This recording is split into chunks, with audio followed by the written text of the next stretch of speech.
yo, everybody. Welcome in. Good evening. Hello, hello, hello, hello. We are getting ready to start the show. And I'm going to hit the button over on Twitch so we can get the pre-roll out of the way. We'll be on your radio in 4 minutes. Y'all hang tight.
I know, sorry, Rubik's. I'm doing something.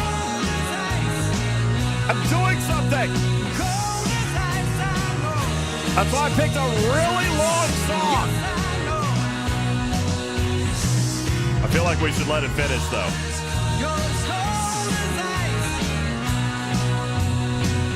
I didn't want to interrupt the song.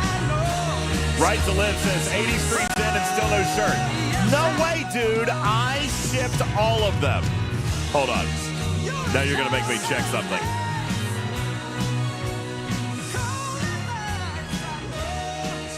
Wait, seriously? You can't hear the... Oh, I know. I clicked on... Oh, I see what I did. Oh, no. Hey, you should talk. Talk. What's going on? Hi, everybody. What's up? Oh, my God. It's so huge. Yeah, I screwed something up. Hang on. Oh, my gosh. Stop with the things. Stop with the... Okay, hang on. Hold on. I screwed something up. I screwed something up. I know nobody's surprised by this. I know nobody is surprised by this, but I screwed something up. Hang on. Cable C. Okay, Griffin, try to talk. Check 1 2. Check there 1 we 2. Go. Go ahead, Okay. caller. You're on the air. Yeah, I screwed up. I think I foobarred this. I did indeed foobarred. I pressed the wrong button, but hang on. Now I've got to get the audio to Griffin. I don't think that's gonna work. Here, I'm gonna click this button. Do you hear music? Absolutely not. Yeah, I didn't figure. Okay, hang on. Uno momento, por favor. What changed? Oh, I know what changed. Yeah, we did a software update.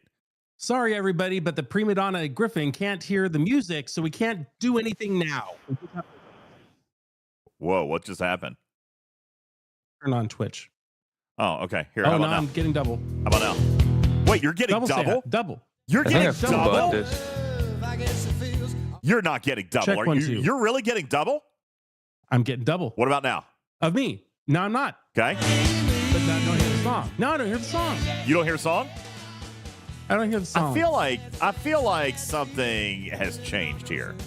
Oh, don't blame me. That's you're blaming Griffin voice, and I'm just sitting here looking for. Oh, now I'm getting double me again. But now you hear music. But now I hear music. Yay, bugs.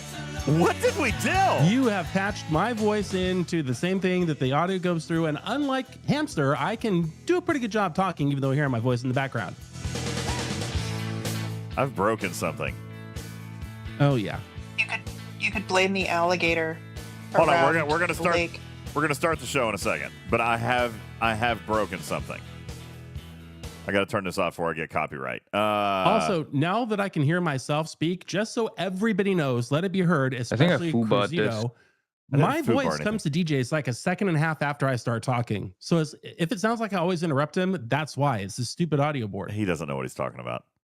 I do know exactly what I'm talking about. That's why we always interrupt everybody. It's just a thing. Can you hear? Did you Interrupting hear? is okay. Did you hear Yay Bugs? Yeah, I can hear. No, I did not hear Yay Bugs. I think I heard, is that Karkin? Yeah, but you didn't hear. You didn't hear Yay Bugs. I heard Yay Karkin's more nothing. important than- Oh, God. What has happened? What about this? Oopsie. You can't hear any of the things? I can't hear any of the things. I can hear you, Tarpitude. Something is I think I fishy. foobarred this. I didn't foobar Well, you know, anything. I can't just go over. Okay. I Just put me back on and I'll double hear my voice. Who cares? no, I refuse. Okay, maybe this will work. You What know where about- this would never happen? On Zoom. Yeah. This would never happen on the hot new Twitch channel sweeping the nation, XGriffinX16, where you too can watch your pavers be laid and your pergola be built. You can watch things be laid. Did you hear that? That's Okay. right. What about this? Oopsie. I heard the moopsie, Okay. and I still hear me. You still hear you? I still hear me. But that's okay. Like I said, I can work through it. I'm a trained professional. What about now? No, you. Testing more of the music you want to hear. Stereo. Moopsie. KRAT. No, I don't hear myself anymore. Oopsie. But you don't hear Moopsie. No moopsie. Are they on the same channel? Are they on the same virtual audio cable? No, they're not. Weird. I am so positive. I'm full of positive energy. You didn't hear that either, did you? Positive No, energy. but I am full of positive energy. You saw it on the screen. This I sure did. Cruzito, I hate you so much. What did Cruzito say now? Cruzito says Rev's show? This is that's this where it is would what not I happen. this is what I that's expect perfect. from the number 2 STFC content creator. That's funny. Yeah. No, I know I'm missing an overlay, Tomcat. It's a podcast, so I turned off the stickers. Listen, I'll give you stickers for like 2 minutes while I'm figuring this out, and then we'll start in. All right, there's your stickers. Now you can do the things. Hey, fair. Anubis, what's going on? Man, they were working quickly, not because I paid them, but because they were drinking a whole bunch of grape energy drink, and so they were laying twice as fast. Q, here's the thing. I haven't started the show, Rosh. I haven't done a server sound off yet because I haven't started the show. And Venadia says this stream brought to you by the same people who fixed arenas. I don't know if you're attacking me or attacking Scopely, but I can't tell which one you're actually going after. Okay. To be fair, who else puts out 5-hour shows filled with content? Yeah. Thank you, Dominus Prime. Let's see. Let's see. I would switch to Discord, Griffin's Lake. but then I would sound like everybody else, and you can only hear every other word that they're saying. I know. Everyone else is breaking up. You know what? See, I can't hear that. You can't hear it. Oh no, this is terrible. This is terrible. Just double my audio, man, and let's go. We got a lot to talk about. We do have a lot to talk about, but no. Everybody, there was not a pergola cam today because on the way over to the residence of the Griffin Chateau, they broke their rear axle on their trailer on the freeway, and they were stuck there half the day. So they didn't Now make there's it. now Griffins for everybody. There's multiple Griffins. And me. All right, no, I've turned it off. I don't know what's wrong. We could sing a row. Hey, Cookie Monster. Cookie Monster, what are you doing? Ah, Swift, I see what you're picking up. Try it again. I don't hear myself now. You hear music? I hear music. Wait, what? And I absolutely don't. Yeah, I hear music, and I absolutely do not hear myself. You're lying. I am lying. But does it help? I hate you. Listen, I am mildly convinced that this is something on your end because it's the exact It can't same. be anything on my end. It's what are you exactly talking the about? same. It's exactly the same. I've checked everything. There is no way that it could be myself. Talk. Can you hear me now? Can you hear me now? Well, now you've muted yourself. Who did the January 2025 Windows 11 update? Oh, I did. hold on. I've got a child who has not signed a waiver stomping into the studio when he could surely be in bed. Oh, maybe he wants to Quality. play Fortnite. Maybe he wants to play Fortnite. He doesn't want to play Fortnite. Oh, okay. He does apparently want to play Fortnite. No, Now it's look too what late. you've done. We have to do Star Trek stuff tonight. We have so much Star Trek stuff to do tonight. All right. But we could do Fortnite too. No. We have work to do. We have so much work to do. And We have so many things to announce and talk about. I'm very upset about this audio situation. Okay, well, you figure it out. I'll be back in 2 minutes. I need get the you soldier to bed. figure it out. What about now? Can you hear yourself twice? You want me to turn the camera Let me off? see. Testing 1 2 3. Testing 1 2 3. Oh, Oh, now I see a virtual camera. He's giggling. Oh, I think I broke him. I think I broke him. Tickle him, and you a little bit of tickle monster. hi. I turned your camera off. Hi. Say hello. Hi. Okay, What's they've up, heard dude? enough. All right. How you doing, man? Hey, you want to stay with us for a little while? You want to stay up late? He absolutely does not. All right, I know you do. Gosh, that Griffin, Hey, what a there's meanie. only room for one Oliver on this show. Okay. He sounds We cute. don't need to. Oh, all right. Let's see. You don't hear yourself twice now, though, right? I currently hear myself twice. Well, I hear the replay of myself. Why? I do not understand, said Sam I am. I would like to apologize for everybody currently participating in the Hype Train Level 2. Hype train! There's a hype I think I train! foo-bought this. Definitely not we.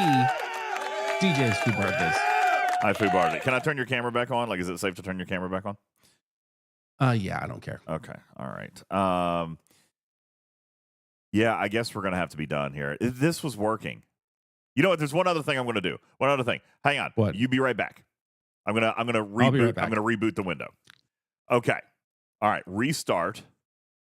Okay. I'm going to come over here and I'm going to change the audio to the one setting that I have been using this entire time.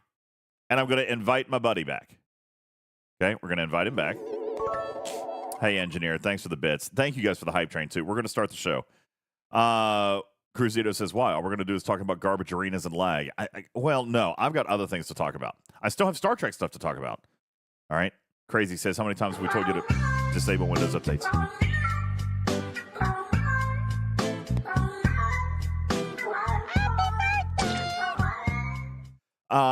Here's the thing. I can't disable them forever. It only lets me disable them for 30 days at a time, and then it comes back in, and you gotta do them again. It's stupid. It's stupid. Now, you know what's weird? Griffin, are you sure? Listen, I'm gonna put something on my screen. This is why I think it's you, bro. Okay, look. This is why I think it's you. Look, when I talk, you're feeding audio back to me. This is on you. See, I've proven it. Where'd he go? Look. Blah. Blah. Blah. See, it's his fault. Do you believe me now, community? Can you, when he comes back, will you blame him? All right. Just like in STFC, we're the beta testers. Come on, guys, give me a break. Do I have hints for the upcoming arc? What month is it? January. So February's coming up. Yeah, I can give you a hint. You blame the tick system. Why would you blame me, Game Junior? It's clearly not my fault. As you can clearly see, his microphone is sending audio when I'm talking, which is clearly happy birthday. Thank you, Neon Lights. That's clearly not my fault. Obviously. I wonder. Yeah, there's nothing I can do about that, right? There's nothing I can do about that? Last week's Windows update caused a lot of issues related to outdated drivers with cameras and audio equipment. I think everything's up to date, though. Do what I do, says RSD, and blame the French. Yes, I can do that. Listen, we do have a lot to get to tonight, and I want to start the show. I'm very frustrated by this, though, because it's been working for a month. It's been working for 2 months, and now all of a sudden it doesn't work. Check 1, 2. Okay, now listen. You're hearing yourself twice, I'm sure, right? I hear the replay of myself. Yeah, but listen. Can somebody show him what we were talking about? Listen, we are now convinced it's your fault. Okay, that's the funniest thing I've heard all week. No, okay, listen. Turn your camera off and watch the Twitch stream. Go back, like I'm going to remove you.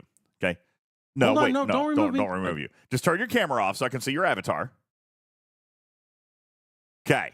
Now, look at your Twitch stream and observe that your icon is lighting up when I am talking.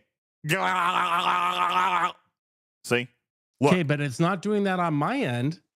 My purple icon only turns purple when I speak, not you. So you are somehow feeding me that, pal. I can't be feeding you something that is coming back to me without it running through your board. Buddy, I'm telling you, I'm looking at my board. I'm in and out on chat 1. It's at the appropriate level on chat 1. Oh, man. But you know what? Just for the benefit, I will be back in 2 minutes. I will reboot my whole system. Should I reboot I rebooted my whole system. I'm going to reboot mine. I'll be right back. I did not. Yes, you're right. Bye. Thank you, Check. I did say it was Griffin's fault. Oh, he left. This is a microcosm of exactly what Scopely is doing with arenas right now. Turn it off and then turn it back on. So, how about them arenas, guys? How's that going? You guys liking arenas? It's fun, right? Right to live. I actually haven't had any problems. Right I enjoy them. I haven't actually gotten to play yet. Right to live. Send me a DM on Discord real quick, would you? Because there's no way I've missed 30 streams. Like, I was caught up on prizes, so I must have missed something. I'm gonna check the prize list. Google Drive. Send me a DM, but I've got to find your screen name on Discord real fast. Do it. Hey, Cruzito, I haven't started the show yet. We're starting the show in just a minute, but I do have big news. I'm very excited. How many of you guys, hey, Spectre, what's up, buddy? Yo. Hey, man. Hey, I tried my code. My code didn't work either. Has anybody's code? Yeah. Has anybody's code worked? I don't believe so. I've heard VIP is pretty unhappy. I really wanted to show off my new avatar tonight. Hey, Right to Live, got you. That's from November 22nd. Hold on, let me go back and look at my prize sheet. November prize winners. Right to Live. Bro, there's no way that didn't get sent. You didn't get it? Hold on. Now I'm checking my merch orders. I marked that as sent, dude. I got your name now. I see it. I marked it as sent. Let's see. No, that would be printful. Log in. I'm going to check my last orders. You're making me all nervous now. Because if yours didn't go, then a lot of people's didn't go. But wait, who else? Oh, man. Now, I do. Who said that? Check. I do still have all the Nashville swag. That is a failure of mine. I have not sent the Nashville stuff yet. I do still have that. Swag, you didn't get your 50 stream t-shirt either? Okay, what the hell? Hold on. Swag, when was yours? I'm looking. I've got all of them listed here. Every single one. Swag. Let's see. Swag.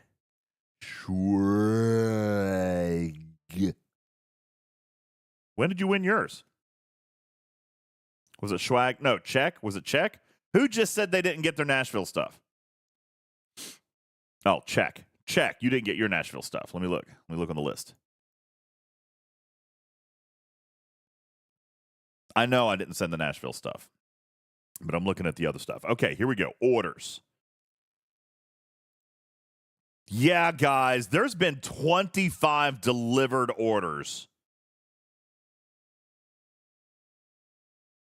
Oh my gosh, I'm going to have to go through all of these and find out which ones went, which ones didn't. There's 25 of them in the last 90 days. I've sent my stuff. Hello. Hi. Double. No. Double. Dude, the Windows update, something has changed. Obviously, something has changed. Jondrel says they didn't get theirs either. Checking yours, Jondrel. Yeah, I see it. It's right here. That makes me very upset. I will do some digging. But it says that there's been 25 fulfilled orders and 25 confirmed deliveries. I will have to do some investigation. I apologize for those who are delayed in the receipt of their prized goods. In the meantime, I've got to figure out something else to do with Mr. Griffin here. This is something we're going to have to fix. I mean, I know I can fix it for you right now. Just go into Discord. But we had this licked. We did have it licked. What the hell?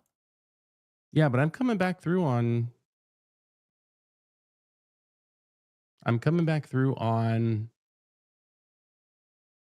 chat. Roadcaster Pro 2 chat. And it only happens when I'm connected to this window. Right, but I mean, should you not be changing your... Okay, just humor me here. Just humor me for a second. Go to like your microphone, do the echo cancellation, noise suppression, and check your audio output. Make sure it's not on the same channel. Rubik says, I must be sending browser's audio back through OBS. That's sort of what I think too.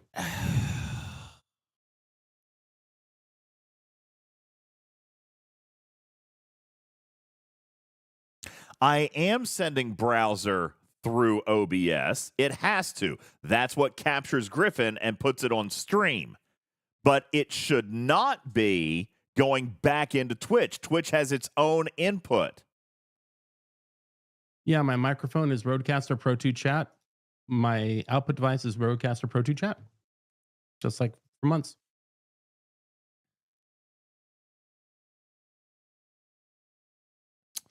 All right. Do I have any more virtual cables? I think I'm out of virtual cables. Let me see. Virtual.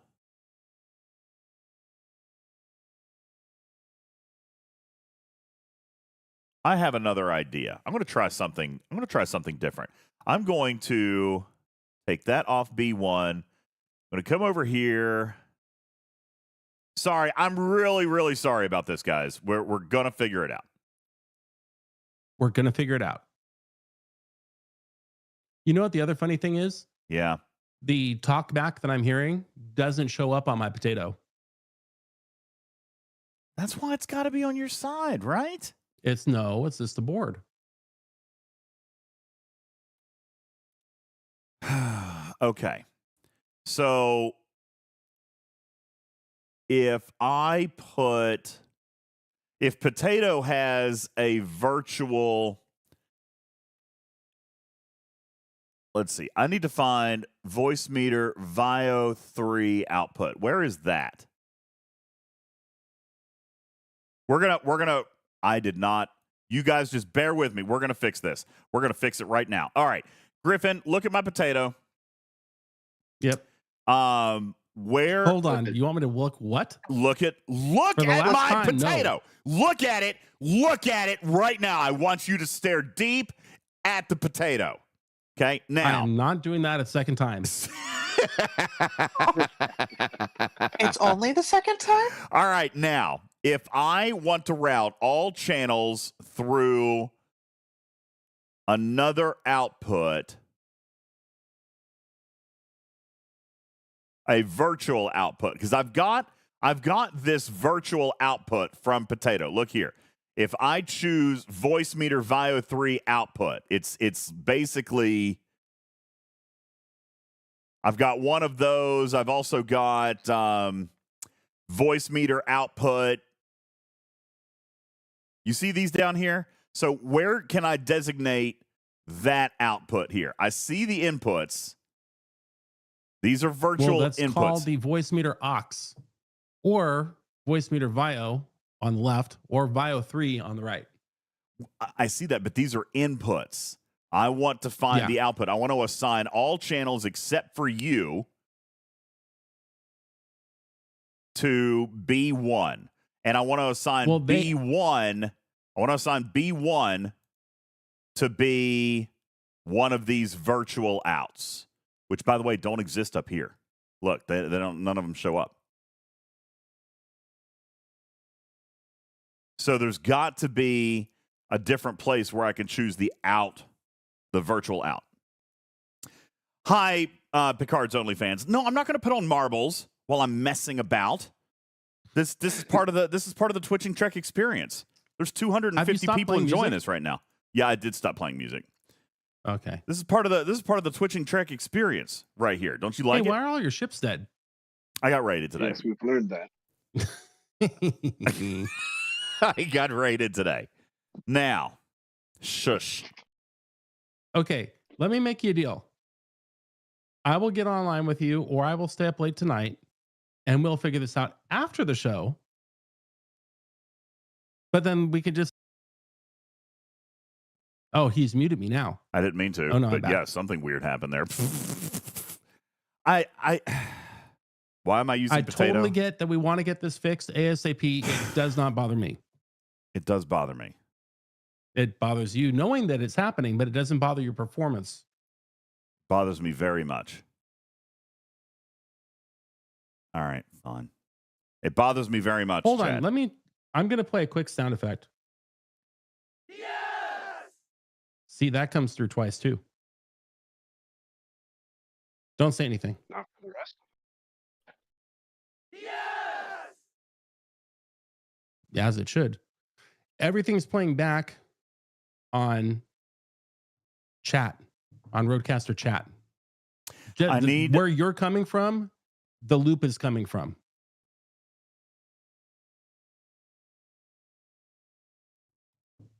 All right. And Potato is definitely not throwing anything to that channel. We're going to try something. And if you change anything now, I don't hear the loop. Oh, I don't hear you either. You don't hear me. Okay. I don't hear you. That's great. Now, let's figure out. Nope.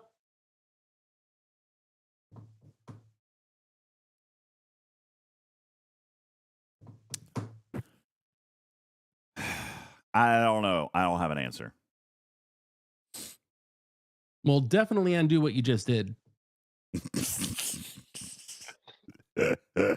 doesn't remember what he did. I do kind of remember. Hi, Brett.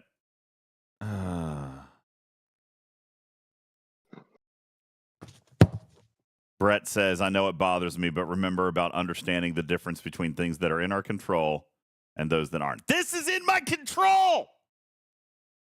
It's supposed to be. I can fix this. It's been working for months. But it's not affecting you or the recording or the stream, only Griffin. So if Griffin is okay with it, we can carry on. All right, fine. Oh, you're back.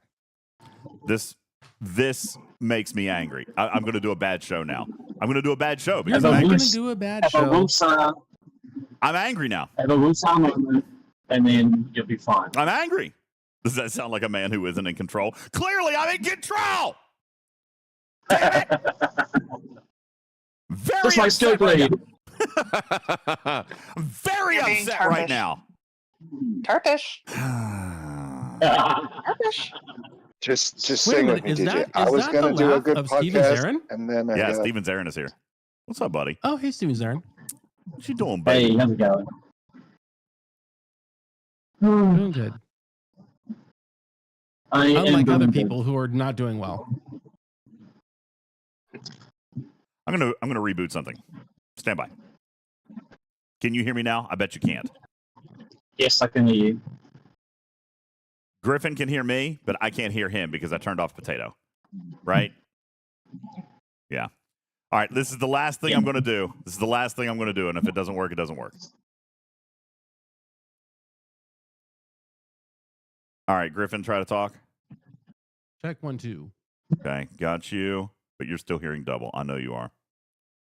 Because I can't find where these virtual outs are. I plead the fifth. Where the heck is the virtual out? Does anybody know anything about Potato? There's a virtual. I don't think you have virtual outputs. You have virtual input. They cables. taste really good fried. They're I love also you, man. known as tubers. Look. Oh, crisps. Hold on. Right here, there is clearly, here's a microphone.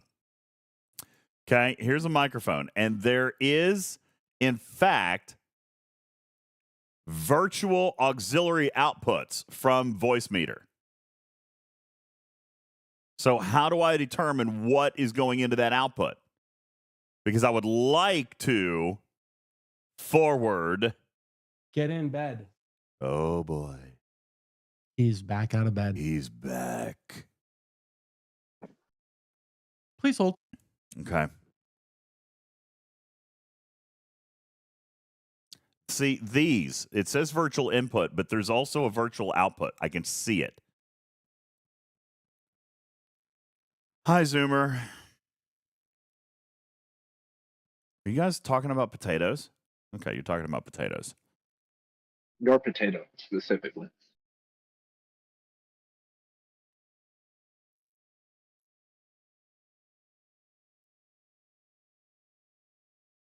I'm very frustrated. I'm sorry. This is killing me. This is just absolutely killing me.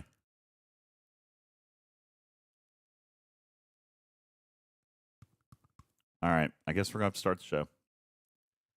I'm very... Dude, it's going to be great. We're going to be great. I'm very distraught by Everything's this. going to be great. Very distraught. Channel the anger Why are towards you distraught? Scopely. That's fine. Musa. Everything is fine. Why can't I find the stinking outputs? Those are the outputs right there. Yeah, but none of A1 them through 5 is Yeah, what but- you output to I know, but none of them are those virtual auxiliaries. because They don't they exist. aren't they don't exist that way. They're really just additional digital inputs. There are no additional outputs. So why is it showing as one? It shows right here. It shows as a microphone input, these auxiliaries. They are digital inputs. So you can have Twitch output to that digital input. But that says microphone, not audio output. It says microphone. Yeah, your microphone technically is outputting out of Twitch into the digital input, the virtual input. Hey, Kurt, it's not going all night. We're going to start. Jason says, calm down. It's fine. I'm just aggravated. Just aggravated. You're on, let's see. You're on C.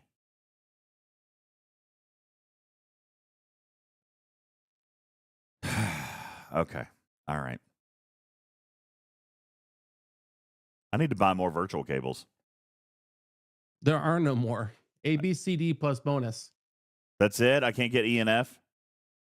No. All right. Well, piss on it. Now I'm grumpy. Okay. Are you guys ready to start the show? Hi, chatters. What's going on, YouTube? Tim says, I feel like I saw this episode of Tech Issues with DJs a few months ago. I know. Well, That will be we've done around uploaded 7 to our of them. premium content, so you guys can all enjoy that later. It's a recurring rerun. I would spend $100 on more virtual cables. I would. Really? I can't get E and F? There is no such thing. Well, you know what? I'm going to have to eliminate the use of B. I'm going to have to figure something out. I'm going to have to eliminate them. I'm going to have to get one. That way I can use a virtual cable to send everything. Time to throw out the cart machine. No, I like the cart machine. Too bad, dude. I like it's the gone. cart machine. The new cart machine is a Stream Deck. You remind me of Casey. Kasem? Casey. Casey Kasem Not is Casey Kasem. brilliant. Casey, the overnight DJ at KGBY Y92 FM in Sacramento in 1997 when we had to pull out the cart machines Wait, and we had what to is put it in with the you? CD machines. And the CDs were in carts. They're in plastic trays. You put them in and Yeah, you put they them were out. called But jewel he wanted cases. his cart machines because that's what They were it's called like, jewel Casey, cases. we have digitized.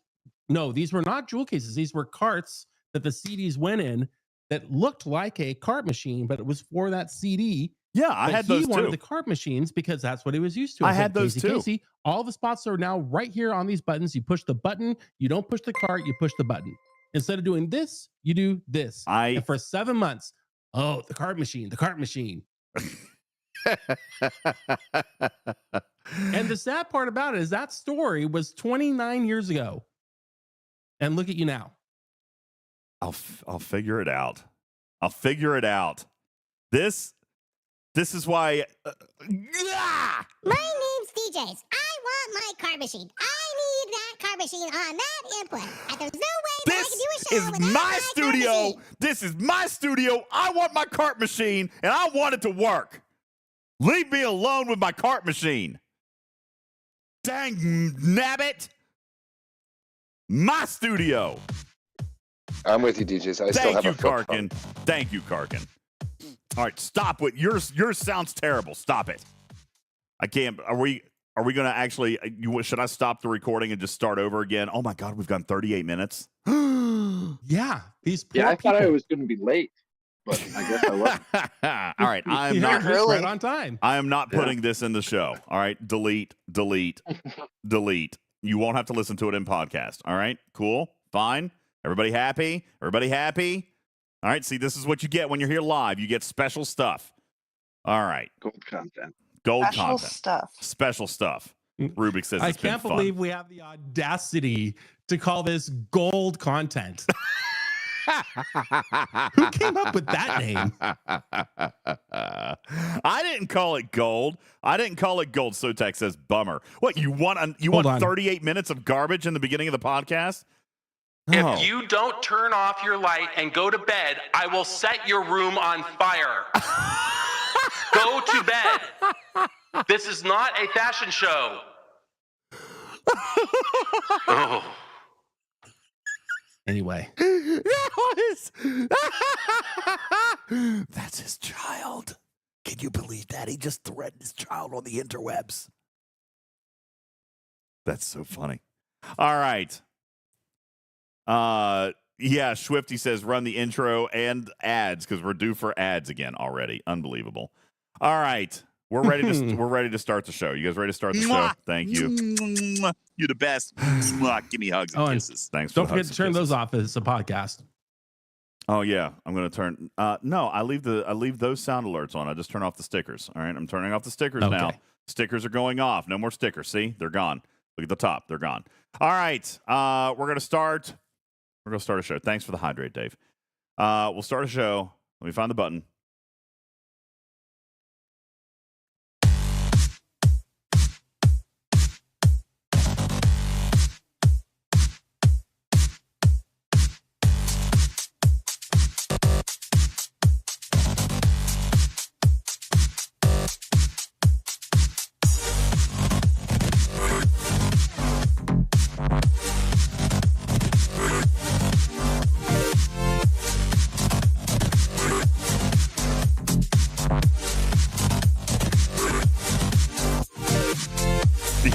Yo, what's up, everybody? Good evening, good evening. What? Oh, God. Isn't everybody having a wonderful day? Isn't everybody having a great day? I know I'm having a great day. Good evening, welcome in. Griffin, are you having a great day? I'm having a great day. I'm having the best day of my entire life. Everything is great. Dogs and cats living together in mass hysteria. Everything is wonderful. Thank you so very much. Good evening, everybody. My name is UltimatDJz. Welcome into the show.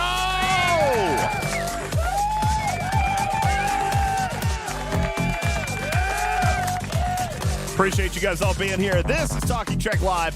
We are Star Trek Fleet Command's official podcast with big news both in and out of the game tonight. We're very, very excited about it. We got a lot of stuff to talk about here tonight. So why don't we kick off with the Talking Trek server sound off? You guys hit it up in the chat. And let's see who is hanging out here on a Thursday night with us. Ford Raj is going to kick us off on server 9. Thank you very much for being here. Scaly back from the Outback on 193. Pirate Yar on server 34. Spectre on server 11. Johnny 5 on server 44. Thank you, Counselor Hef on 20. Appreciate you being here. Tarpy on 70. Thank you. Guru Meditation on 42. Wretched on 711. Ice Cube on 9. Everywhere It Matters on, what is that, 25? He writes in Roman numerals. Like, what? I can't figure that out. We can handle that. We're okay. We're smart. 25 and 31. Okay, I think is what we got. Papa Smurf on 61. What's going on? Let's check on over to the YouTube chat, huh? Shall we check out the YouTube chat and say hello to Harold? What's going on? Polish Prince, who says I'm a grumpy cat. You daggone right I am. Thank you, Timothy on server 93. Rested Process on server 100. Polish Prince on server 24. I Hate Google says hello. Mimi is hanging out on 61. Martok on server 8. Let's check out the Twitch chat here tonight. Twitch chat sound off. Beat for the Gods on server 17. Let's go. PJ on 40. Zeus on 31. Captain Taylor on 27. Raskar on server 30. Timothy on 91. Retrieving on server Retrieving. That's good. Slipwood on 24. What's going on? Bel Air on the sexy server 70. Clambuster on 118. Jess Insanity on 74. Iron Fister on 20. Zoomer on 34. Engineer on 89. Crushing on 10. Q on server 22. Dirty Bird Bill on server 15. The original flagship broadcast server. What's going on? Broken Wolf on 99. Mazed Up on 95. Bat You Down and Run on 72. Right to Live on 37. Thank you. Peace or Assimilation on 57. Dave on 74. Madrox on 8. Ergetic Player on 29. And Delisha on 701. Snowball on 12. Razless on 86. And so many more. There's at least 50 more messages. I tried to read all of them that I could, and there's at least 50 more in the Talking Trek server sound off. And if I am reading this right, Griffin, we are looking at the start. Well, can you say at the start of the show? Sure you can, because this is the start of the show. Over 300 people in the live studio audience. What's up? Thank you, guys. Appreciate it. That's about half as many people as I had watching my pavers get laid down on my backyard stream last night. You had 600 people watching you build a pergola? Yeah, at one point for about 20 minutes, we had a huge spike, and then it went back down to the usual 5. But for those 5 minutes, for 5 minutes, he had 600 people. Were you on the? Were you on like the homepage? Were you laying your pergola down on the homepage? You got 600 people. I was too busy actually doing things to babysit and see what happened. But I looked at the metrics after the fact, and I was very surprised. That is actually super cool. Very, very cool. Yeah, he actually launched a Twitch channel yesterday to just be able to show the progress start to finish. How long was it? How long did you broadcast? 11 hours. 11 hours that his pergola was finally installed. Supervising I'm already an affiliate. With a he's already a Twitch affiliate there, broadcasting for 11 hours, got his average there, and Spectre says it was actually fascinating to watch. I'm glad that you guys enjoyed it. There he was, Caledon, supervising with a ghost grape energy in one hand and a toothbrush head in the other. I know. so funny. A toothbrush head? I don't know. No, we don't know about that yet. No. we only sell grape ghost energy drinks and pergolas around here. Yeah, that's right. That's right. All right. Good evening, everybody. My name is UltimatDJz. How are you? This is my partner, friend, and fellow cruise goer, Griffin. How you doing tonight, buddy? How you doing, everybody? It's a beautiful day in the neighborhood. We have a lot to talk about in the game today. We do. The rerun, the second in 1 week test of Arenas DJs is about to begin. It began 5 hours ago. For those of you in the North American servers, yep. Started at 4 p.m. Eastern time in the North American servers. I believe the European servers are done and over with. Caledon says working well. Jondrel says dragging along. Here's the thing, and this is very, very interesting to me because, like we saw with APAC, and by the way, I got Matters here, we got Tarpy, Spectre's hanging out, Wolfwood is here. Lots of people very energetic, very ready to talk about Arenas.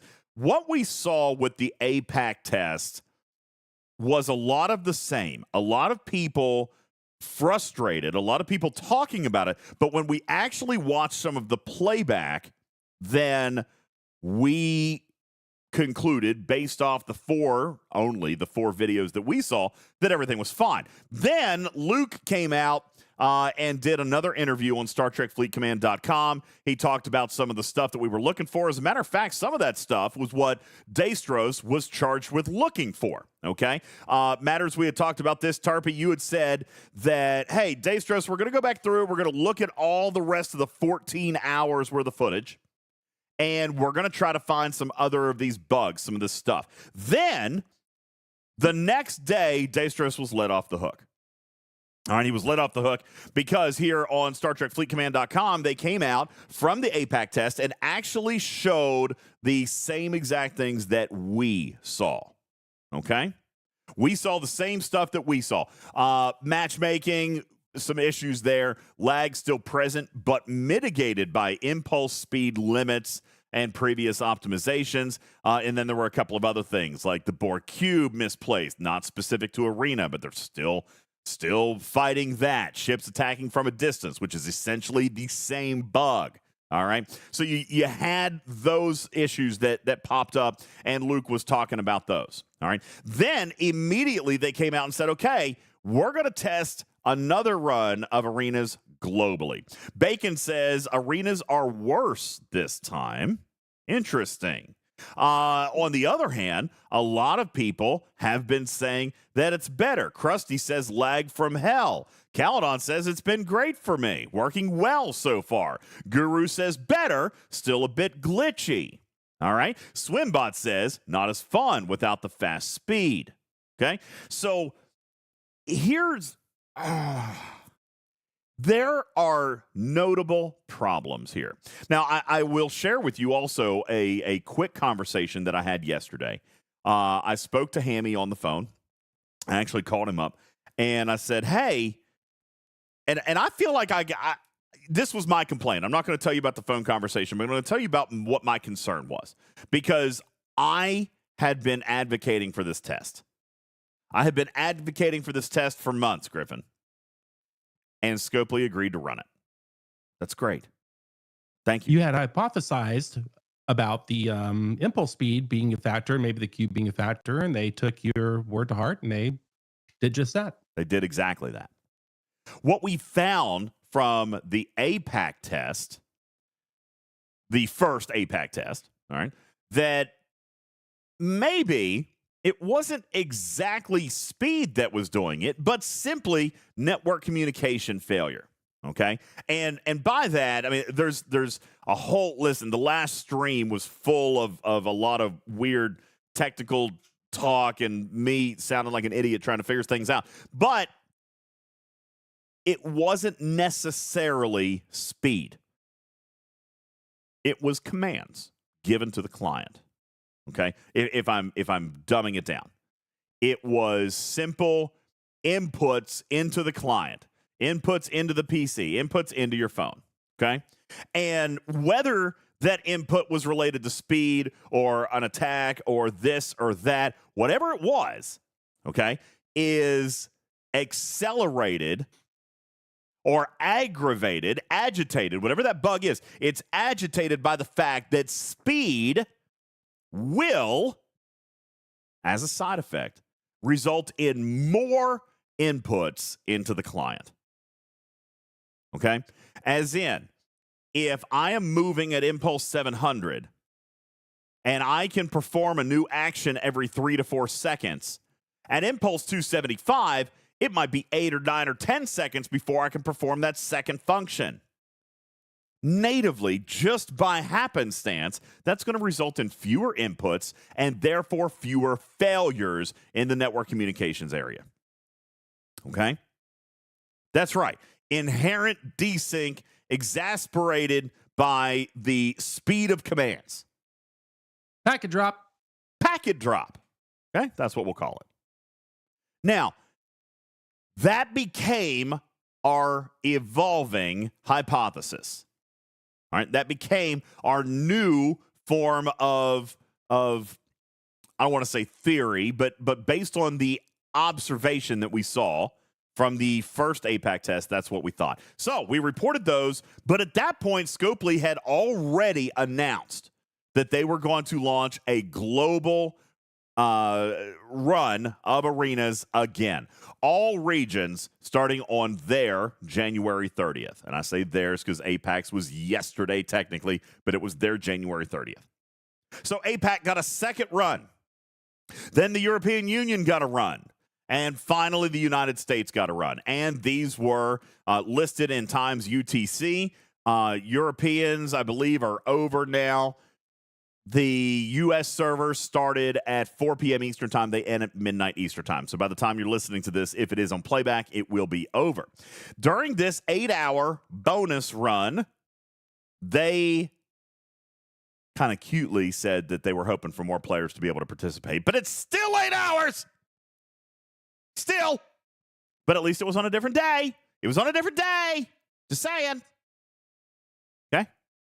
That being said, they did still run 8 hours. They did an impulse speed cap of 275, and they proceeded. Now, a couple of things.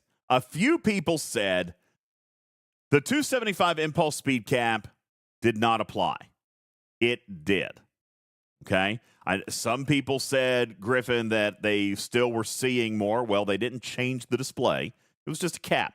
So you could still put speed on your crew. You could still see your impulse at 700. You could still see all that stuff. But if you put them side by side, then they would. The impulse cap had nothing to do with.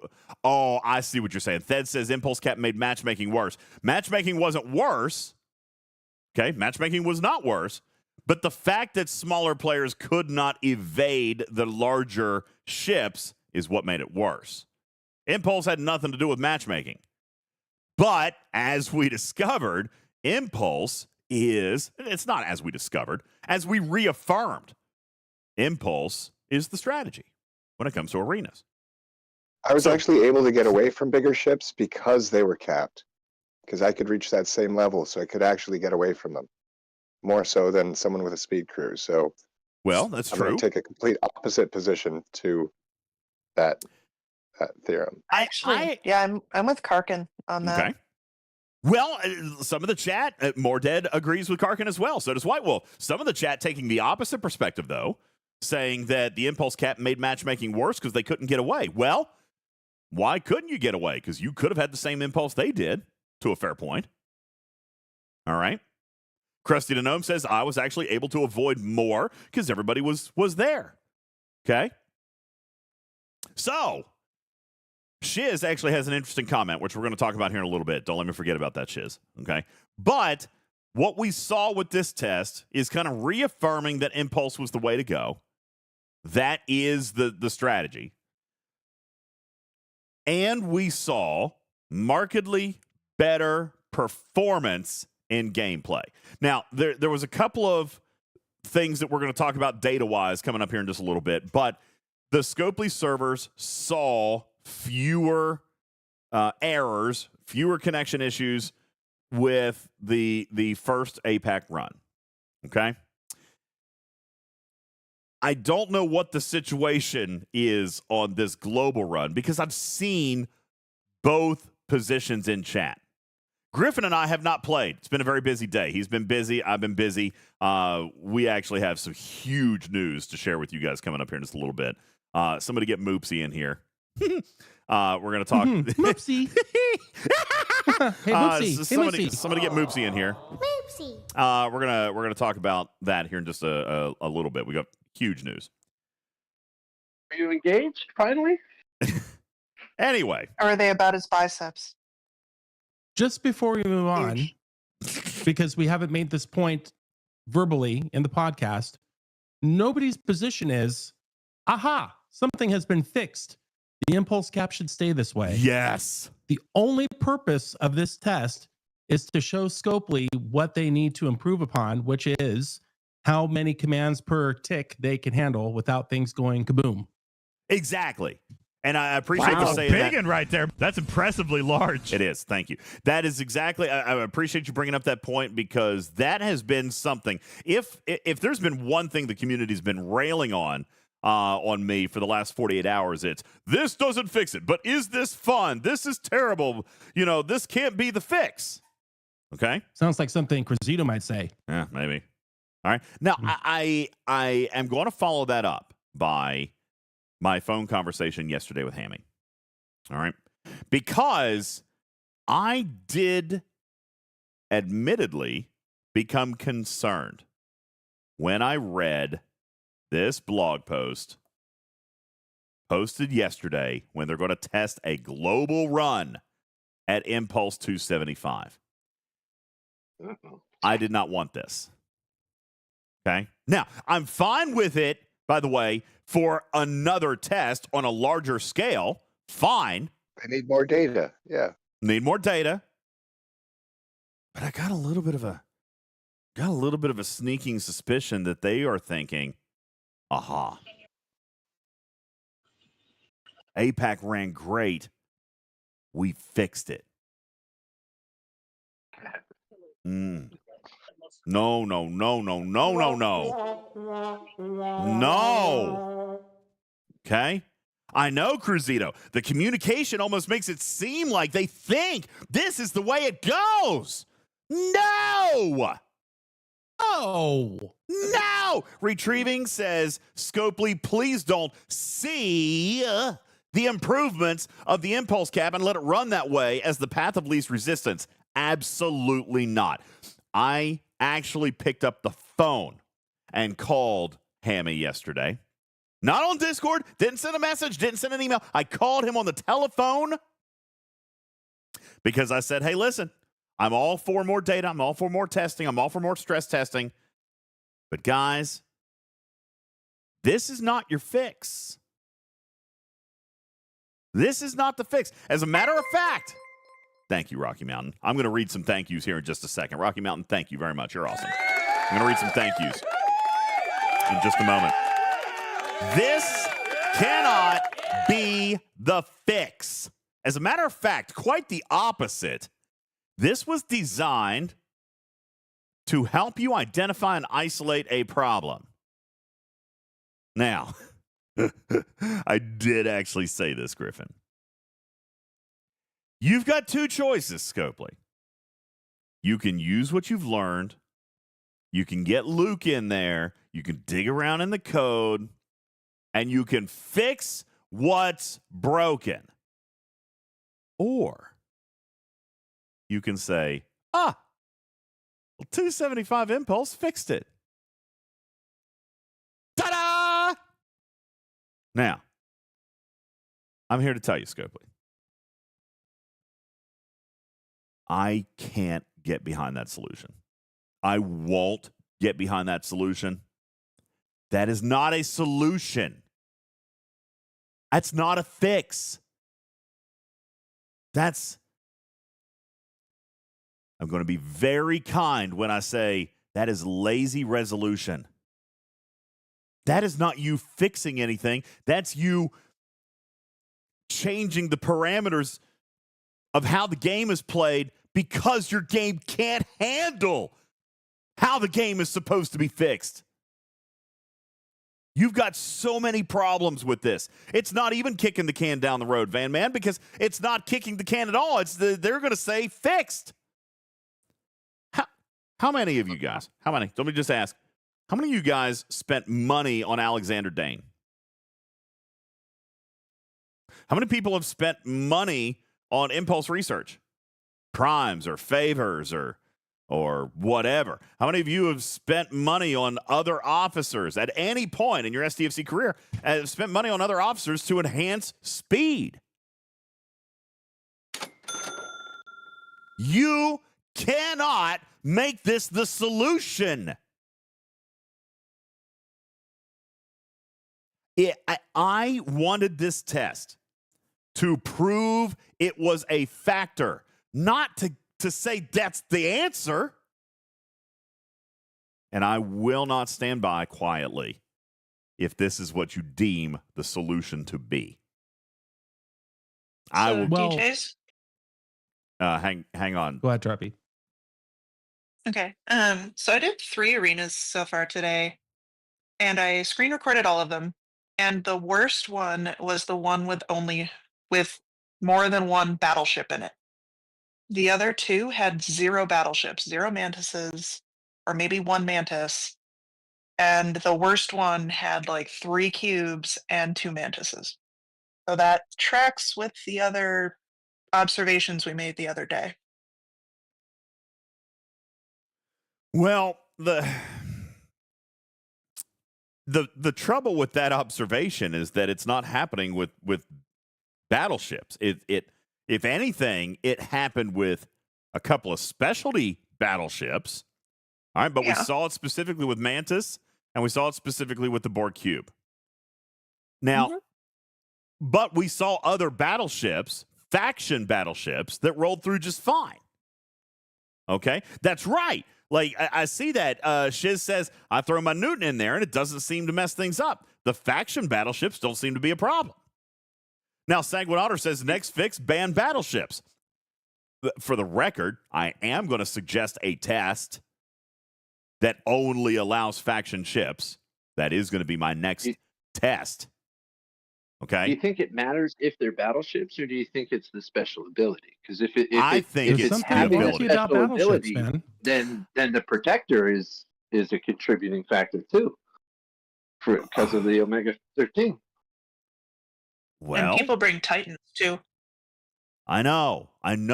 That's the thing. We've got a problem. If you run one, Adam Ramble says, didn't we see it with the protector? We saw it with the protector with enhanced speed. All right. But we did not see protectors not moving. It was just the Borg Cube. It was just battleships. Yeah. All right. Which is so weird. Now, Mordad says, now let me be clear, Mordad, I'm still looking in the testing phase. I'm still trying to isolate issues. All right. I do not want to ban Impulse. I do not want to ban specialty ships. And this is what I need to be very, very clear about. Because, A, the community seems to think that I have adopted this position, which I have not. All right? Anything to the contrary is taken out of context. But I do endorse changing variables and testing things. We've done that for years on this show. I endorse changing variables and testing things. Can someone try an arena with a Vindicator to see if it's also that? If you're going to run a Vindicator, throw a speed crew on it. Yeah. Okay. Because, I mean, it has special ability and yada yada. All the Amaretas are cheesy, but still. Morded says, I'm saying, DJ, I kind of agree. If everyone has the same stuff and see if it fixes it. Well, that's why my next suggestion to the engineers was going to be faction ships only. Just run one with just, by the way, battleships included, but faction ships only. Because we haven't seen issues with the faction battleships, which is kind of weird. Now, my goal is to still find and isolate the problems. But and I could be barking up the wrong tree, Griffin. But reading this announcement makes me feel like they're flying a victory flag. And they're trying to further demonstrate that even fewer commands make it even better. I don't know what they're trying to really That's get fair. at. Okay, I want that to be the case. Let me be clear. They haven't said anything to me. They're not saying that this is what we're going to do. But my conversation with Hammy was, listen, you have two paths in front of you. One of them is going to look terrible. I mean, it's just one of them's going to look bad. It would be advisable to actually use these tests not for finding a handicap solution, not tying one hand behind players' backs when it comes to what they can fly, but actually coming back and fixing the code. Lloyd says, I think they both look bad. No, it doesn't. Actually fixing the code and fixing arenas is a good thing. That would be the greatest thing that they could do, is to actually come out with a real code, architectural, and technological fix. I'm just simply saying that I do not want this to be the solution. It was meant to be a hypothesis. It was meant to be a science experiment. It was meant to be the what do you call it, Tarpy? The scientific method. This is not the solution. Data gathering. Thank you, Broken Wolf. It is not the solution. You could use their word of iterative testing. And that's great. And by the way, those are their words. So I am going to hope that I'm just having a panic attack for no good reason. All right? But reading this blog post yesterday prompted an actual phone call to Hammy because I had a panic attack when I read this blog post. Now, I might have been reading it the wrong way. Okay? I might have been reading it the wrong way, and I hope that I am. I am simply saying that this can't be the answer. If that is in fact the case, then what we are learning is we have a completely different issue, which is not that they don't know exactly where to aim and when to shoot. It's that they know where to aim and when to shoot, metaphorically. The problem is that we have reached the capacity of what the game can possibly handle in its current iteration of clicks per second, or whatever, however you want to describe that. That would be the problem to avoid. The reason why I'm not panicked at this point in time is because you have to remember that they are still doing this iterative testing for a reason. If they already knew that was the problem and we can't solve it, then there's little point to what we're even doing here in the first place. So I have hope that by trying new things and solving things in the same, it's coming to the same answer in different ways, they can actually program a solution. Yeah. Go ahead, Tarby. And I think too that maybe the shortened time frame between when they did the really small test and then the big test actually gives them time to implement it before next Monday. So if they do any changes and want to do another version before Monday, them doing 2 different tests close together, where the first one didn't break it entirely, so they wanted to see that, and then they saw that, okay, let's do this with more people. Now they can take tomorrow, most of Monday if they want, and decide, here's the next test. Sure. And then also maybe them offering the arenas on a Thursday was their nod to saying, well, not everybody can participate on Mondays. So maybe we have some people that can do it on Thursdays instead. Because that's been a problem the whole time too.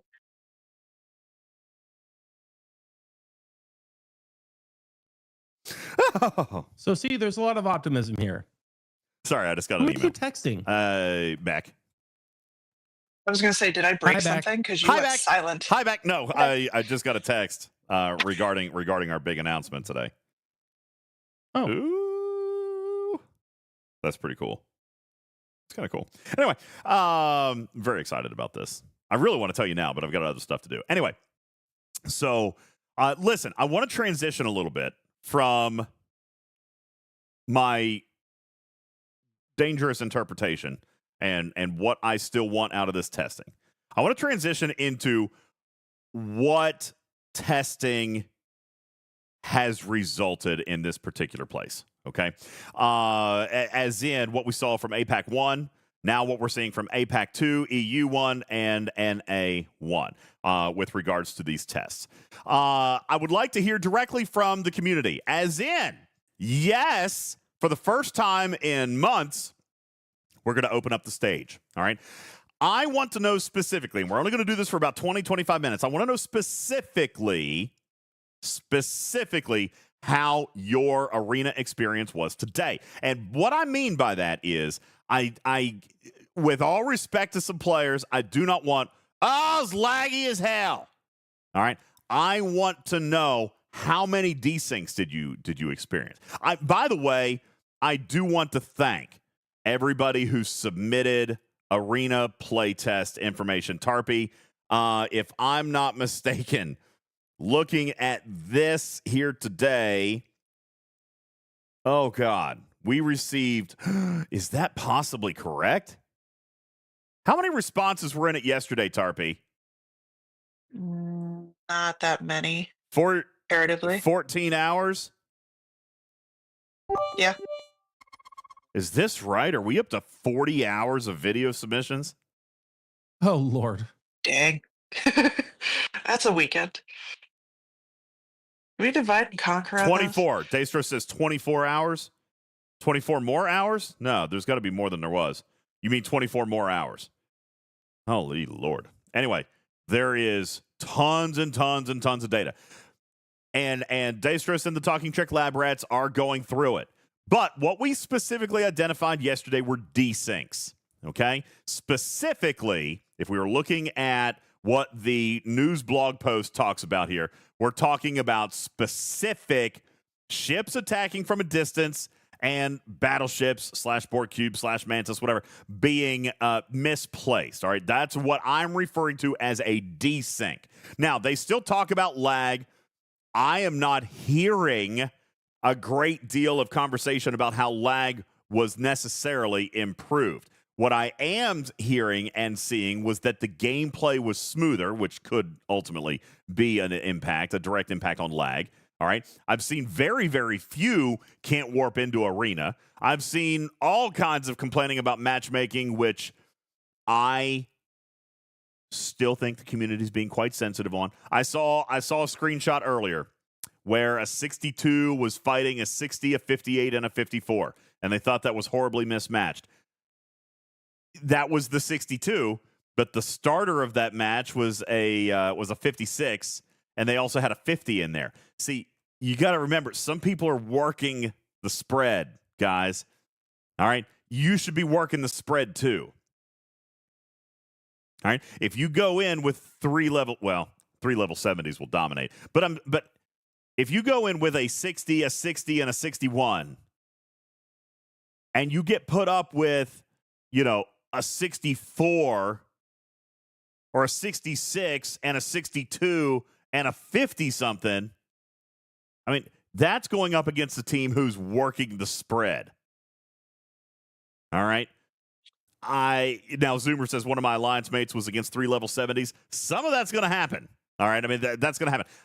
That happens in any matchmaking, okay? And it's never going to go away. I had this question earlier today. In my real-life job, I'm going to tell you a short little story. You guys know what I do now. I run the fixed ops department at my dealership. That's service and parts. On occasion, we mess up. Right? I messed something up. And we've got to eat something. All right? On occasion. On occasion. Mm-hmm. On occasion, we mess something up. We scratch a car. We mess up a rim. We break a camera. Okay? And I've got to replace let a car that. slide down the hill into the snow, into the cinder block. That only happened twice. How did you know about that? Did you hear that story when you were there? Oh, yeah. That wasn't me, by the way, but that did happen.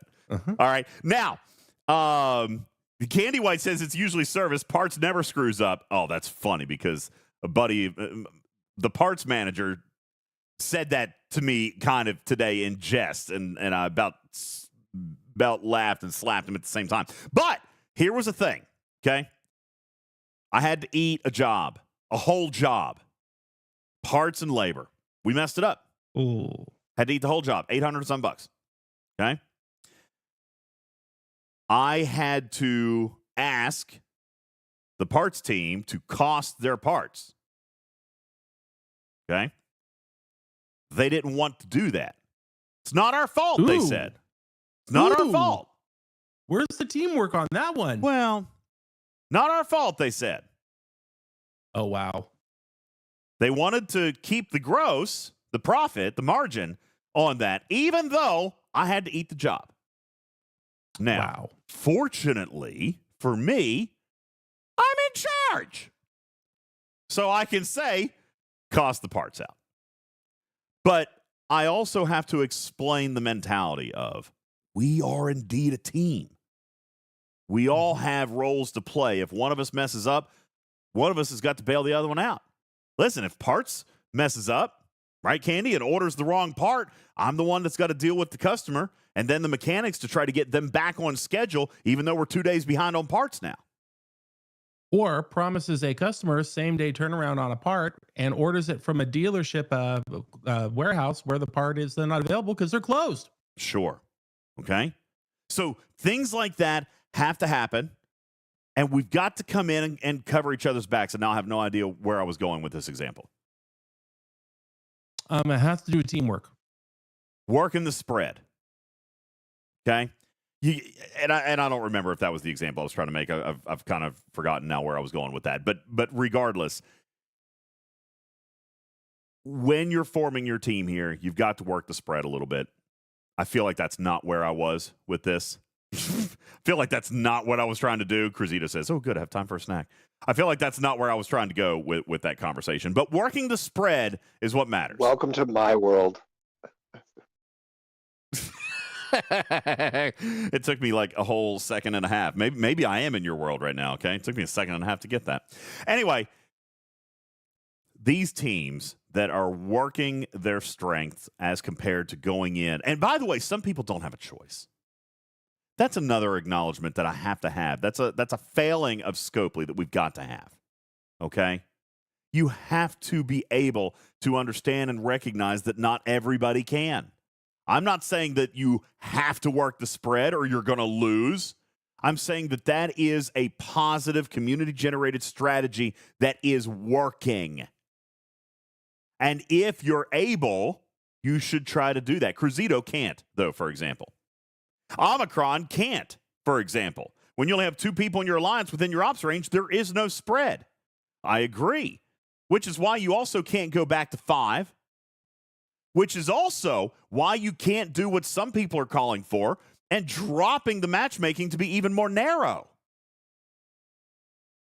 There are people out there calling for 2 and 3 level ops spreads. Now, for the record, I wonder if that same person would still complain. If they got a 3-level op spread, would they still complain that a 62 was going up against a 60? Or that a 60 was going up against a 56 or a 57? Probably. Right? They probably They'd just find would. something else. So they'd find something else to complain about. Sure, they probably would. Matchmaking continues to be a focus of the community where that focus probably doesn't really need to be. Like, it's not a thing in territory capture.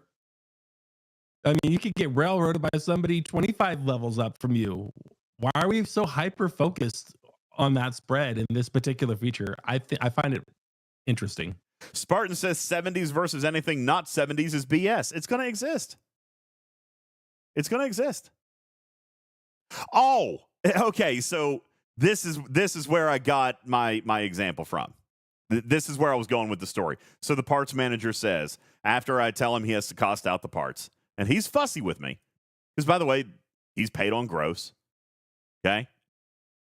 I ask him to cost out the parts because I've got to eat it. By the way, he's like, well, you're messing with my paycheck, which yeah. I do understand that point. Sure, I get it, but we're paying for it. I got to eat it. All right? Now, I didn't ask him to zero it. I asked him to cost it. So he didn't lose. He just didn't gain. Me, on the other hand, I have to lose it because I got to pay for those parts at that point. I didn't ask him to cost them. I didn't ask him to zero them. I asked him to cost them, and then I absorb the rest. I waive labor, so I actually go in the hole. I just asked him to cost. Which, by the way, I totally understand, and Griffin's right. But the point of the story was he said this to me, and this is where I was drawing because I came back to it in matchmaking. He says, when are we going to stop making mistakes? When am I going to stop having to cost out parts? And my answer was, never. That's never going to happen. Obviously, I would love to reduce it. Obviously, I would love for there to be a standard that allows for us to not make those mistakes. But to sit here and actually say to somebody that it will never, ever happen is completely naive on my part. Mistakes will happen. Errors will occur. Mismatches will occur. That'll happen. They will exist.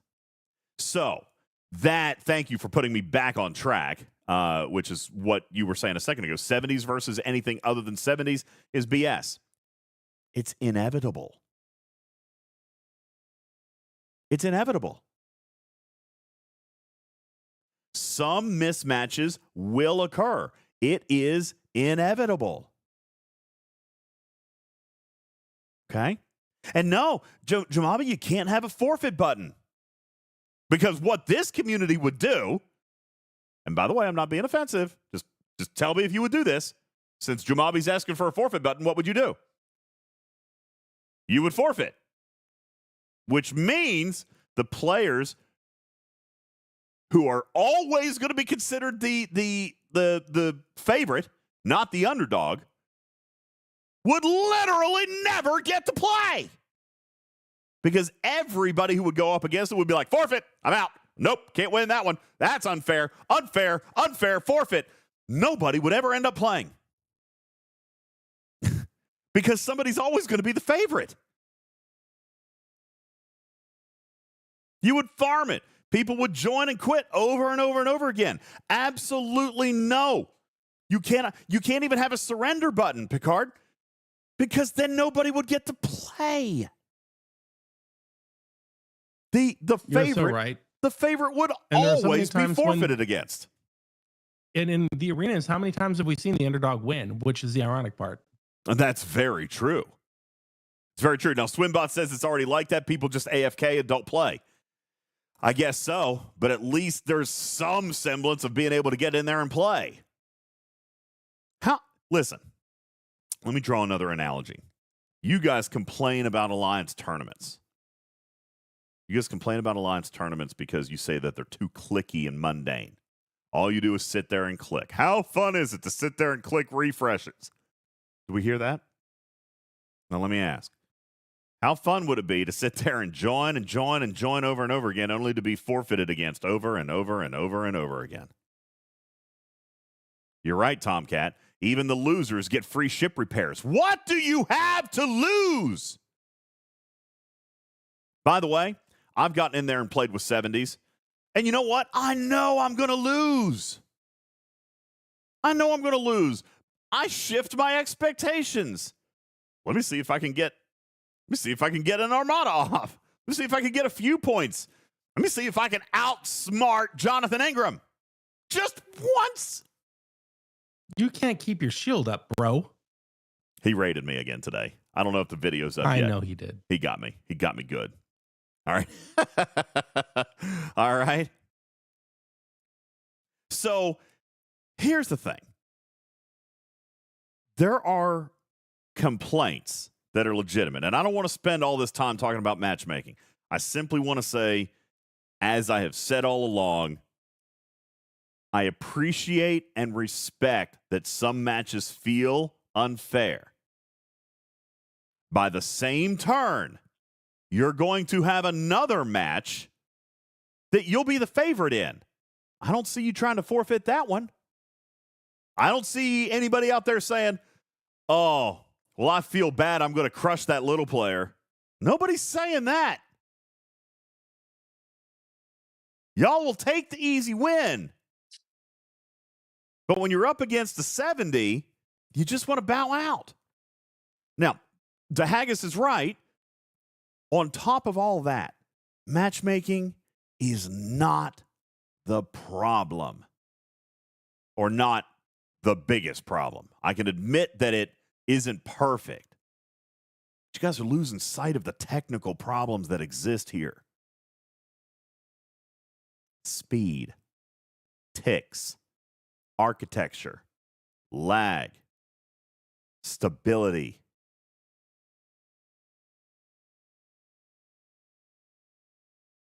The ability to actually play is what is wrong with arenas.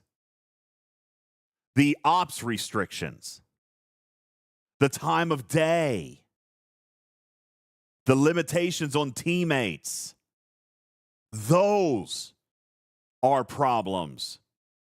The fact that still to this day, prior to this test, the most number of players that have ever played in a single arena is 18,000 players out of multiple hundreds of thousands. That's a problem. And then the simple fact that you've got the actual technical issues where ships are rubber banding. You're getting attacked from the 3 o'clock position when you're down at the 8 o'clock position. Armadas are desynced. Ships aren't even showing up on your screen. That is the problem. That is the problem. Let's get them functional. Then we can worry about whether or not it's fair. But at least we'll be able to play.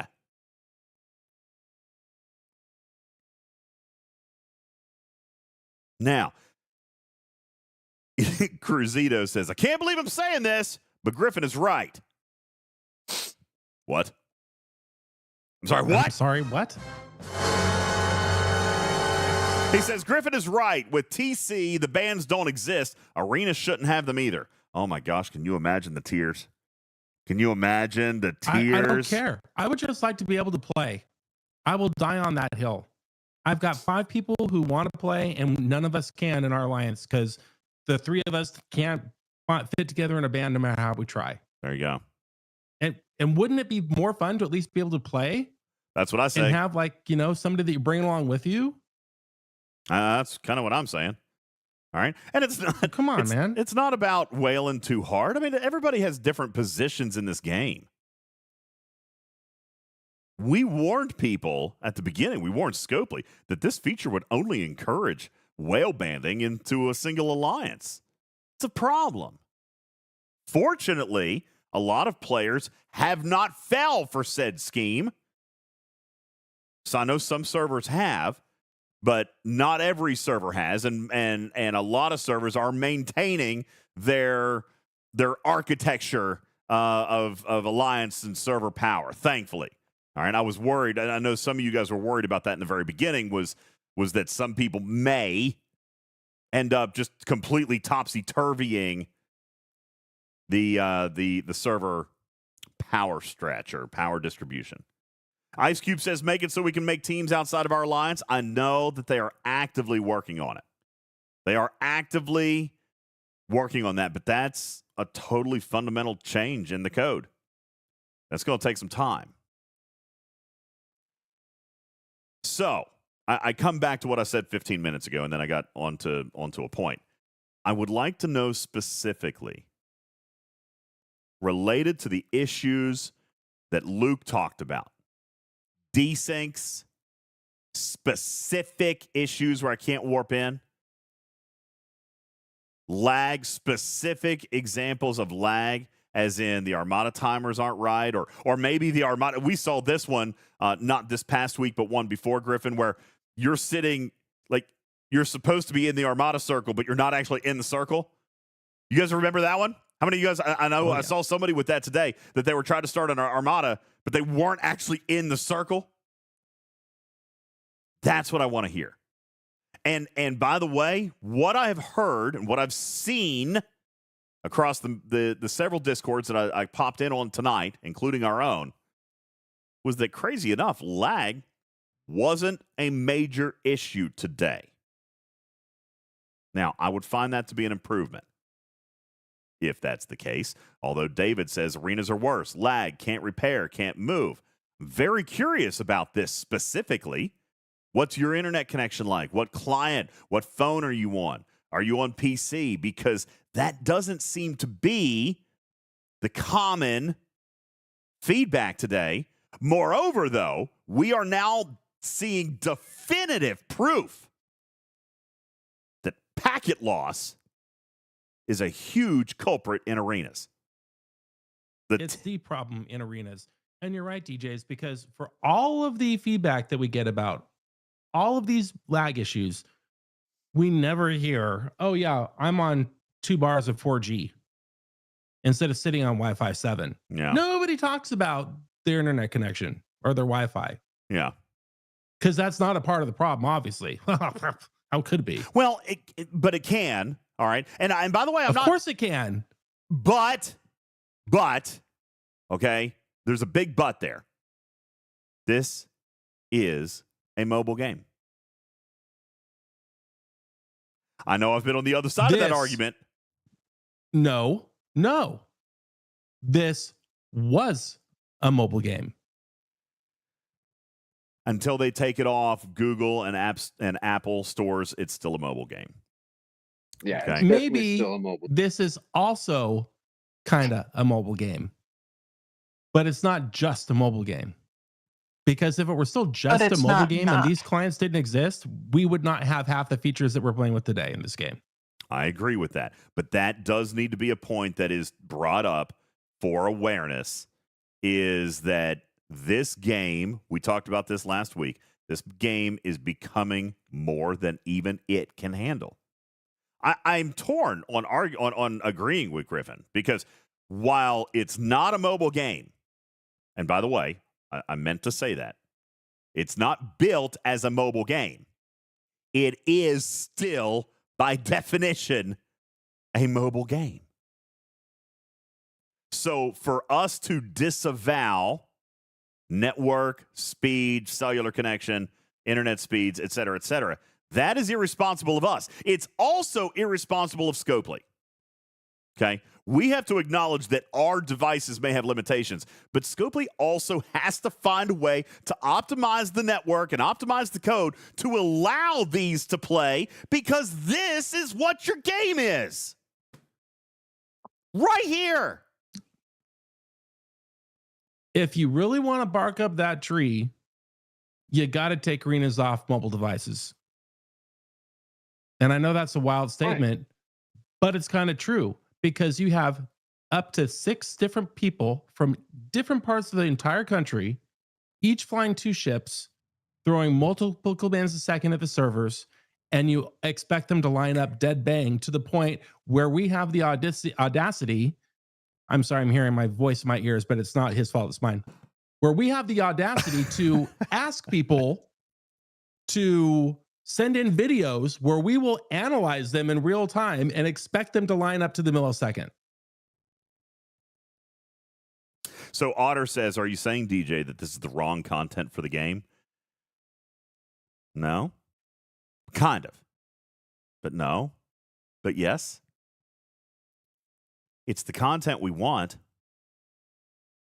built in such a way that it doesn't work here. Okay? Bingo. It's content that we want in our game, not optimized well enough to be played here, or not optimized well enough to be played with an average or below average internet speed. Okay? And as we hone in on this packet loss issue, all right, now I've thought a lot about this, and I think Griffin's right. Now, Well, I don't think he's right because my phone gets better speed than my PC does, than my Wi-Fi is. Okay. All right. I agree with you. So let me ask the question, though. Let me ask the question then. If your mobile device actually works better than your PC, then what is your arena experience today outside of battleships? I was too busy at work. I haven't been able to play today, so I don't know. That's why I was late for the start, or the pretend start. Unfortunately, Then your particular commentary right now is absolutely not relevant. Yeah. All right. I would love to I hear. only play on mobile. Thank you, Tarpy. Only ever played on mobile. Only ever played on mobile.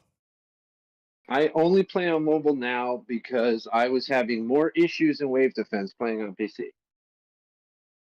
So I've stopped and I haven't played on PC in a year. Almost. Okay, great. All right. And I hear what you're saying. And maybe it's not. And I don't have massive issues in arenas when I do get to play. Not nearly as bad as some people say. Okay. That's kind of what I was driving after. Tarpy, you play on mobile. What was your experience today? Not last yesterday or last week or last month. Today. About the same as normal. I mean, it was better lag-wise, but I had different issues in the arena this time than I have in the past. Like what specifically? Gimme. Tell me. So I called it in chat earlier, the Windows 95 U1 solitaire look on my ships You had when I was trying to pixel trails. change my ships. Pixel trails. Yeah, whatever that is. Yeah. And that's the first time I've ever had that. And other people have reported it too, and my teammate reported it for the same arena. And I had, for an entire arena, I had 0-0 for the score, even though I knew I was hitting ships. I was winning armadas. I was seeing the other team win armadas. Right. Which we saw. We saw that. Yeah. But I didn't have the same problems this time that I have in the past. And I've done 4 today because my team is smaller and we just haven't had as many people as before. But I haven't had your ships are stuck in your station.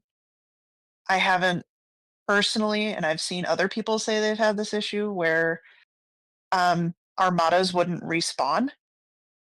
So the armadas respawn fine for me, but I've seen someone else say that was a problem for them today. And I don't know what platform they're on, but I'm on my home Wi-Fi. My home Wi-Fi just got fixed, so it's been fine, but I've had the yellow and the red things just constantly. So it's and I have 5G service where I live, and if I'm not home on my home Wi-Fi, I'm on my work Wi-Fi, which is better than my home Wi-Fi. And I still have those things all the time. I'm going to agree with literally everything you said. My experience has been the same. You guys make fun of my mountain internet, but I am multi-streaming in 1080p HD to 2 different platforms at the same time. My internet's not as bad as you guys like to make fun of it for. Okay? I run into the same stuff. Okay.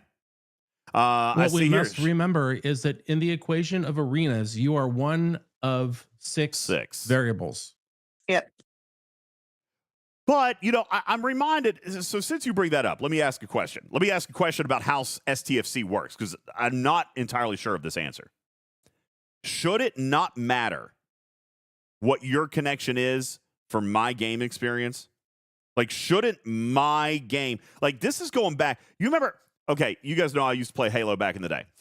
Back in the day, Xbox Live was hosted on one player's box.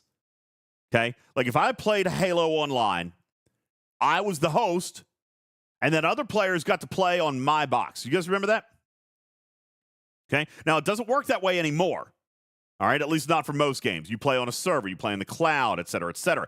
But back in the day, you played on one player's Xbox. Okay? So if that player had a bad connection, then the match was going to be terrible. If that player dropped, then the match ended for everybody. Okay? But that's not how it is today. Some games still run that way, says Swimbot. Didn't know. I don't play any that do, that I'm aware of. But this game, as far as I know, doesn't play that way. This game is based on my connection to the server. Now, granted, the signal packet loss should be impacting my client if I'm the one dropping packets. But how does that impact somebody else? You say, Griffin, that it's 6 people and that the slowest connection is the bottleneck. But is it actually that way in STFC? Kind of. So here's your arena. And the server is... Oops, hang on. The pink one in the middle. Hi, Cat. There it is. Sorry. Okay. So there's a lot of things going on. The 6 blue players are all communicating to the pink central device, which is then throwing things back out to the 6 blue devices. Now, let's say that you're my device here on the top where my finger is, and you're running a 3G because you're camping. Okay. You're not only not getting all of the pink packets timely, but you're also not sending your blue packets timely. Your local client thinks you're perfect at all times. And that's the problem with this code. So you'll move your ship, and in your own little screen, you move, but other people might not see that you've moved. Now, multiply that by a factor of 6, and multiply that by a factor of the possibility of that happening dozens or hundreds of times a second.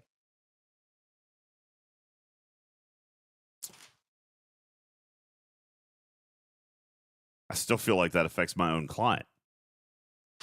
No, I mean, what I'm saying is that I wouldn't expect, if they were still able to communicate the command to attack me, the server is what's attacking me, not their client. If the communication for attack DJs successfully made it to the server, if I was on a crazy internet connection, my connection to the server should be perfect. I should be able to see. If you're on a crappy connection, but you were still able to transmit the attack command, I should still be able to see that. The other thing that you have to consider is, and this is what we don't know, so this is conjecture, the pink circle may or may not have a capacity of how many things it can hear per second. Right. And that's what this speed test is all about. It's about slowing our ships down for the sake of us having fewer opportunities to make fewer command selections in any given second packet of the game. Well, that is something that we talked about. And for those of you in podcasts, I should have grabbed screenshots of that. He's, as a matter of fact, throw that up again, and if somebody will grab a screenshot. I already did. Thank you, Tarpy. Appreciate that. We'll throw it in the graphics room again. Apologies for the podcast audience. The time is literally right at 10 p.m. Eastern time on the head when we're throwing up. That was about an hour. Example. It's about an hour into the actual recording because you said you wouldn't keep the first like 40 minutes or Oh, something? yeah, but if I give a timestamp in the graphics room, they'll know what we're going back to talk about. It's Okay, right at 10 cool. p.m. Eastern time in the graphics room, and you'll go I back already and be had able it to typed up. see that. I On got you. January 30th. On January 30th. Yeah, this is the description of what Griffin is kind of rudimentarily describing our connection to the server. I still don't know the technical aspect of how that should impact me if I'm on a great connection. That being said, I'm going to back up a little bit, and I also see a lot of people talking in the chat saying, listen, I play on mobile, and I'm great. Like, my experience is great. I'm seeing in the chat that actually more people, at least in the very small sample size we've got in our 360 people in the audience. Yo, what's up? Yo! What you all doing? Your experiences are not great. 391? No, Griffin, there's 411 people hanging out with us right now. What's going on, 411 people? What are you going on right now? Oh, I know the problem. You're here for the Paver and the Pergola stream. That picks up at 9 o'clock in the morning tomorrow. It's on a different on channel. twitch.tv/xgriffinx16. This is the Star Trek Fleet Command stream. Yeah, I apologize. Anyway, so what I'm saying is that with the small audience sample that we have right here, I'm actually seeing more people in the chat saying, listen, my PC is actually performing worse than my mobile. That's what matters. But you're That's not. what Tarpy's saying. We're conditioned to I can't accept compare the facts of the game, which are, I am going to move off of a mining node, and a percentage of the time it's going to think that either my ship is still there or that it's still at 0. I'm going to warp back home, and a percentage of the time it's not going to know where the hell my ship is. All those are symptoms of the same exact problem. It's just that it's exacerbated by putting 6 of us together at the same time. And it was an even bigger problem when Territory Capture first came out, as if you were here for that week, you will clearly remember that. Oh, yeah. So we're just conditioned to the circumstances that we live in. What are we saying? Oh, is Arenas doomed? Is the game literally not capable? That's the question that we're trying to solve. And it may be that back-end programming needing to be updated to take us to the next iteration of this game. And that's perfectly fine. And I truly believe that we're in the middle of it. And that all started happening 3 months ago, where we started having these weird impulse problems with rubber banding. We just got to wait. Go ahead, Tarpy. So, I saw someone I actually fought against in a territory battle during arena time today, where they mentioned 150 something ships in this territory battle in Tazira, and there was no lag. Like, I had no problems. Some of my teammates did, and I have no idea what platforms they play on, but I had no issues getting ships into the system, just hitting other ships. And this was while arenas were running. There were so many people in the system at the same time. And for arenas, I actually had slightly more lag in arenas half an hour later than I did in the territory fight over the time where arenas was running. So I don't think I don't think territory is the issue anymore. I can elaborate. No, you're exactly right. Yeah. Go ahead. You weren't And if you on go my back to the server, communication of 4 Spectre. years ago, you'll see all the same communications that we have now about arenas were said 4 years ago about true. TC. Oh, absolutely. And they've had 4 years to massage that code and make it work great. And they have done a good job at that, to your point. But I think it's the cross-server communication too. So it could just be, instead of your cool-looking octahedral snowflake thing, it could be there's 3 purple colors and 3 yellow colors, and so it's the conversation trying to happen between all of that, because it's also 2 different game servers or 2 different something. Yes, I know it's brought to an instance server, but it's still a bunch of different communication than the game has used to do before. I agree with that. I'm going to come to Spectre first, and please let's allow everybody to finish their thoughts before we interject. Spectre, go right ahead. Yeah, sorry. No, so it seems like the arena system has a separate AWS instance zone. So it does make sense that the territory battles that you're having wouldn't necessarily would be fine compared to your arena experience. I mean, I can't say that for certain because I don't know, but it's just speculation based on what we've seen. Okay. Matters, you had a comment? No, I mean, just when Tarby was, I was just pointing out that it is on one server, like they move everyone to one server. But the other thing you have to remember is in that server is other systems with other players that are like, it's all hosted on one server. It's not a different server for every little arena matchup, right? Like, it's a bunch of systems you can't see with a bunch of other players who are all fighting another team on arenas. So you could well have more people in that server fighting at the same time than you have players on your home server. Yeah, I think what we kind of think of the word server as a self-contained unit, and it's probably not. Scopely uses the word game worlds. All right, we also use server numbers. Galaxies is another one, but Scopely calls them game worlds. Okay, server 15 is a game world. Server 20 is a game world, and it's very possible and or likely that there are multiple game worlds on a singular piece of hardware sitting somewhere.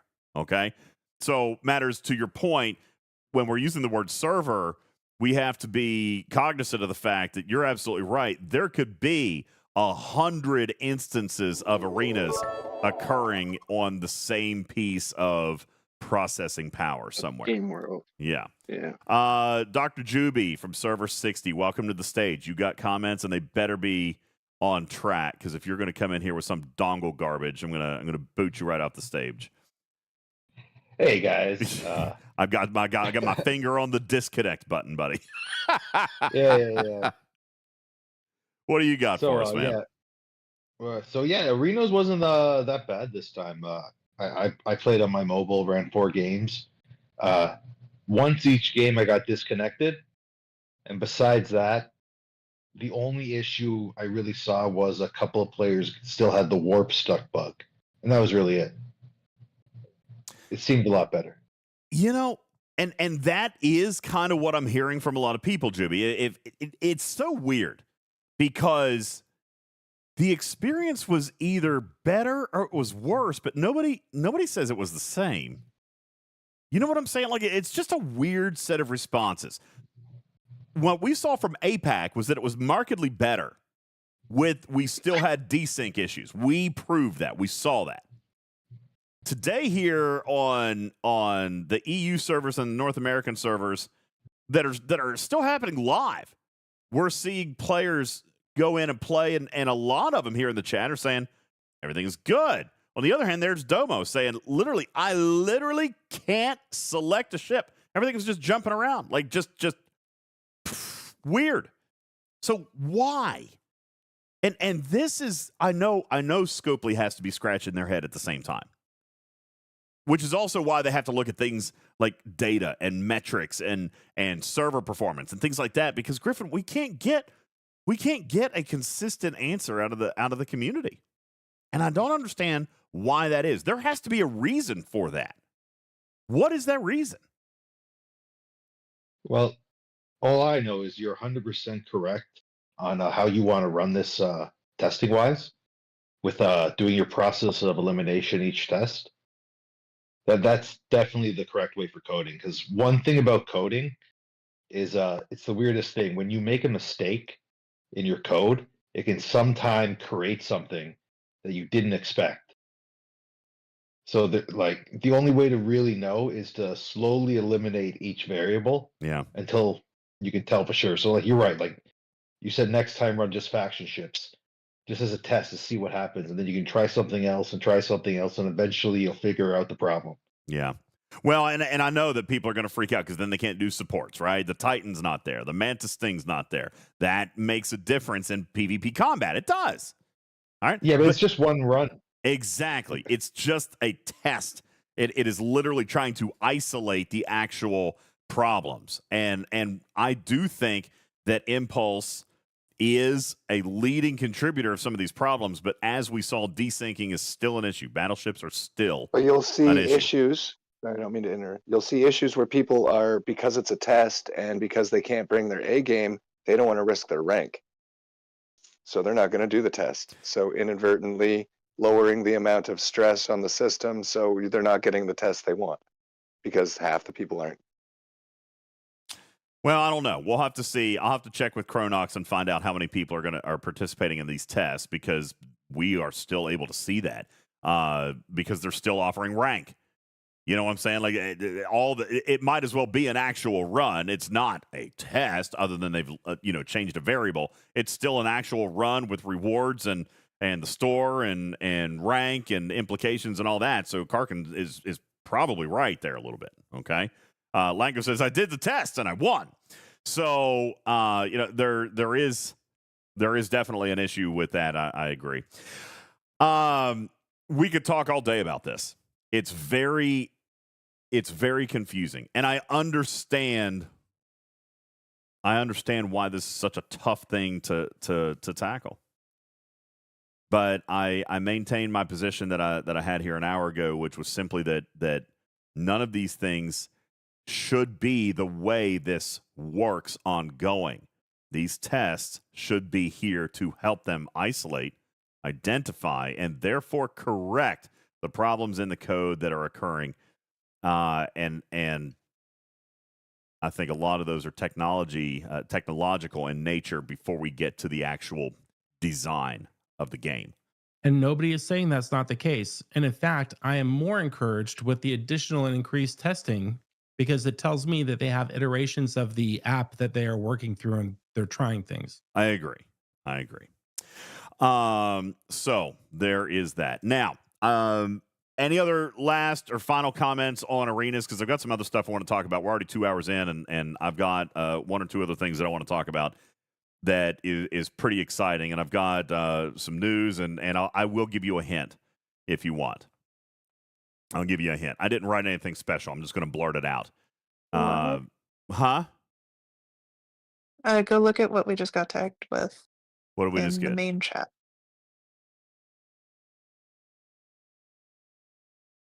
Oh my God. Please tell me that you actually, please tell me. Is there music? Please tell me that you actually fed that into some machine 867 and actually got a song, because I want to hear it. All right, because that would be great, and I'll play. You By still the way, haven't played my song that they made for me 3 weeks ago. That's right. It was fantastic. That it is. Oh, you got to hear it. Why did you send it to him, Nigel? I was going to play because it. Nigel asked me if I'd heard it. It's been a month, and I said no, I haven't. It even hasn't heard been it. a month, So and A and B, you weren't here when he made it. All right. We're going to take a break. Here's what we're going to do. I've got to take a break on Twitch. When we come back, big announcements. Okay. And we are finally ready to start giving some details about what's happening on Star Trek The Cruise 8. If Moopsy's still hanging around, I've got some news for him on Star Trek The Cruise 9. And we'll get you guys all caught up on everything that's going on. So we're going to take this break on Twitch, and those of you still in podcast and on that are subscribed and on YouTube, you guys are going to get exclusive access to Griffin's new theme song. All right, we'll be right back here on this episode of Talking Trek, Star Trek Fleet Command's official podcast, returning right after this special, awesome piece of content.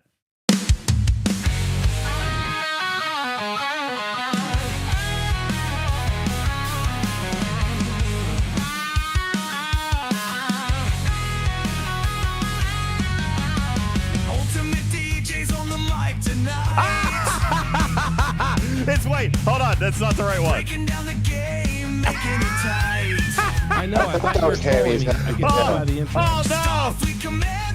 Oh no, that's not the right one. I apparently played the wrong one. Sorry. Hold on. I'm gonna find the right one. Give me a second. I thought I already replaced it. I guess I didn't.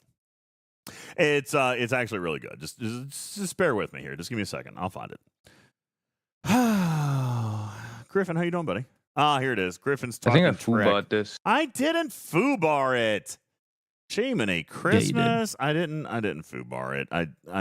Okay, I might have foobarred it slightly. Here you go. I got it now. There's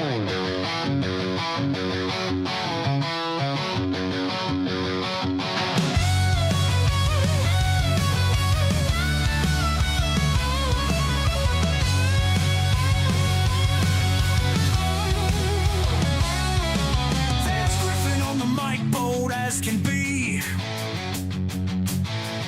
Dropping cash on STFC like it's free.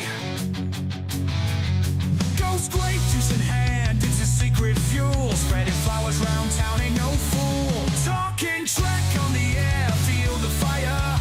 Griffin's got the game, taking it higher. Sponsors backing him, yeah, he's the king. Ghost grape juice and flowers on the wing.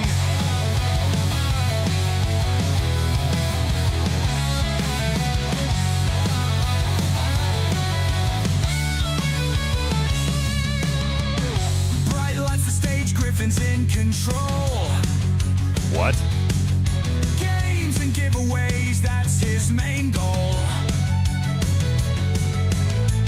Living large in the live stream glow. 1-800-Flowers making hearts grow.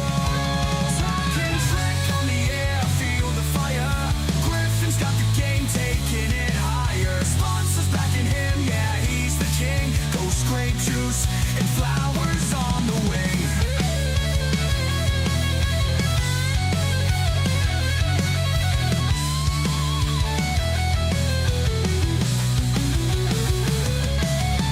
stfc battles every night and day.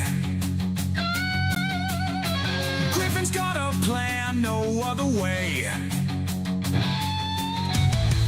Listeners tune in, they can't get enough. With Griffin on the grind, it ain't that tough. Talking Shrek on the air, feel the fire. Griffin's got the game, taking it higher. Sponsors backing him, yeah, he's the king. Ghost grape juice and flowers on the wing.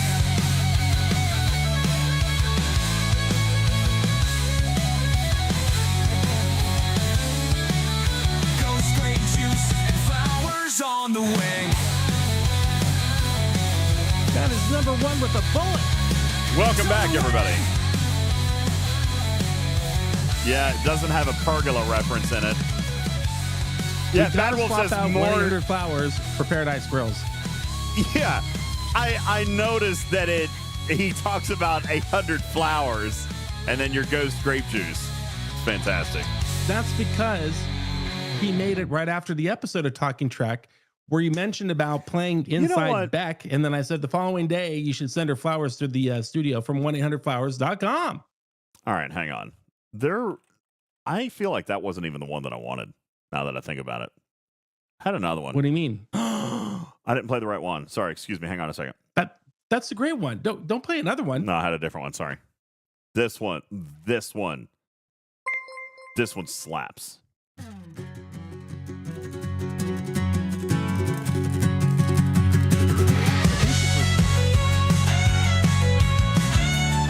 Because he loves country.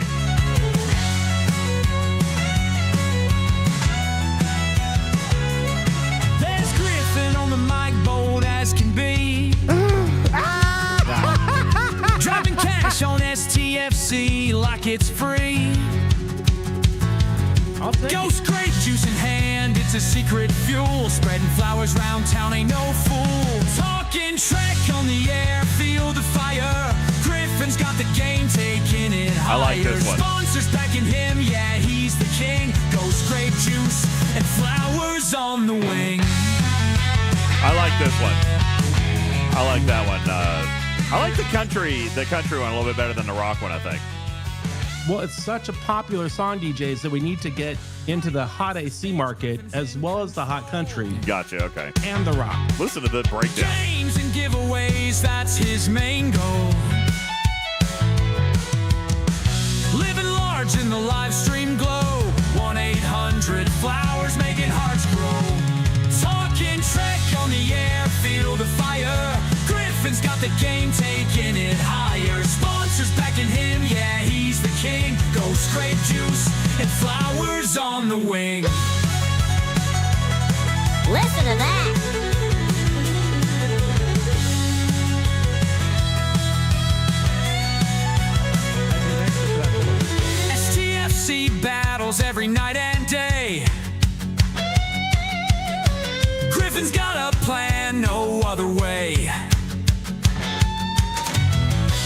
listeners tune in, they can't get enough.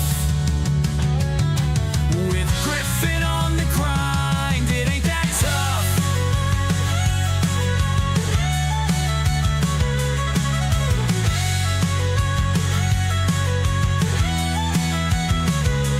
Talking track on the air, feel the fire. Griffin's got the game, taking it higher. Sponsors backing him, yeah, he's the king. Ghost grape juice and flowers on the wing. Hilarious. Yo, what's going on, everybody? Welcome back from commercial break. There's an outrolude. Yeah.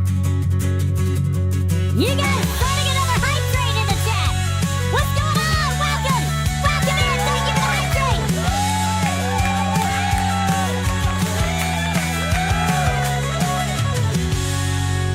Fantastic. Thank you very much for your Toy Mice Redeem. The 2 minutes of the voice changer will be on as I say some thank yous. Can I do some thank yous here, Griffin? We'll do the thank yous for it. in this weird voice, and then we'll move on. Let me say thank you to a couple of people who have contributed to the stream today. We'll start with Principia. Thanks for the follow. Welcome into the litter box. Papa Smurf for the 100 kitty bitties. Check with the 12-month resub. Griffin with the 25-month resub. I Crazy with the Prime resub. Anubis with the Tier 1 sub. Papa Smurf with the 100 kitty bitties. Real Cookie Monster with the 31 months. Thank you. Engineer with the 200 kitty bitties. Dirty Bird Bill with the 29-month resub. Anubis dropping a gift of 5 into the chat. Thank you. That's right. Radio Dad with the Tier 1. Rocky Mountain with the 5 bomb in the chat. 4 of Raj with 40 bits. Wicked Nicker. Thank you for your 100 kitty bitties. Appreciate that. Twab with the Prime resub. Loki with the Prime resub. Asheville Knight with the Prime resub. Ice Wolf dropping a gifted sub in the chat. And Delisha and Lightning Hawk with 100 kitty bitties each. Real Cookie Monster dropping 5 more gifted. I know. Had to be careful. And with that, your 2 minutes are up. Thank you very much. Appreciate that. Thank you guys for your Toy Mice. Thank you very much for your support of the channel. Ice Wolf Law, thank you for the yo! It is a very badass tune. Griffin dropping 1,000 kitty bitties saying thank you, Nigel, for that awesome introductory tune. That is fantastic. Thank you, Shadowed Fox, for the hydrate. Thad for the hydrate. Dave Hart for the hydrate. Appreciate that. And Rubik's Griffin has asked for a possum joke. Can I read you a possum joke before we move into the next segment? Just as long as you don't show that kitty cat poster again. I won't show the kitty cat poster right there. Okay. How many differences, everybody? How many differences are there between a tiger and a lion? How many differences are there between a tiger and a lion? I don't know, but I bet it's the same difference.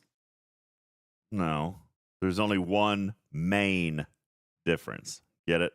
Oh. Main. Thank you. I like it. That was a good one. Thank you for your redeem for the possum joke. All right.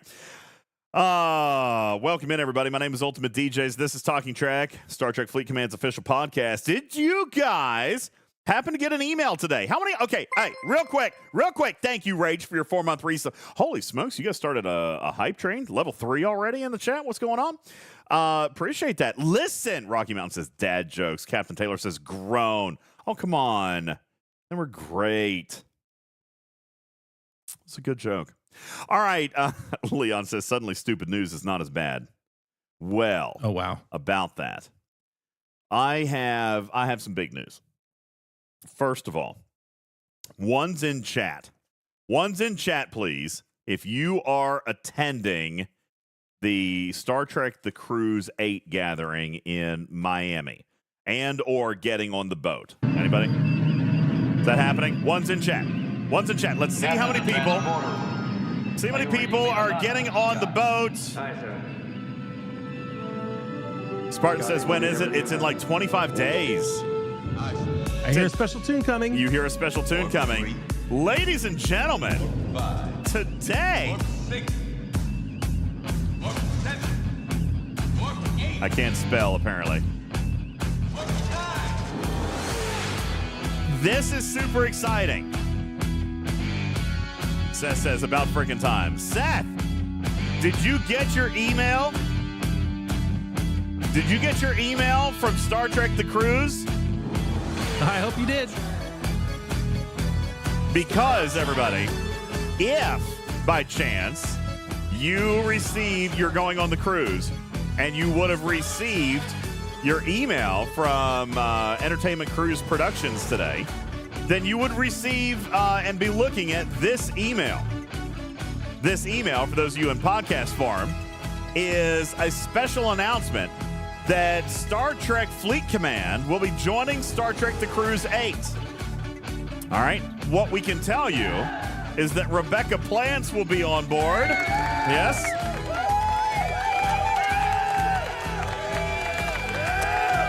Rebecca Plants is going to be on board, and you will be able to go on to StarTrekFleetCommand.com and redeem a special code for you to get an exclusive Star Trek The Cruise in-game avatar.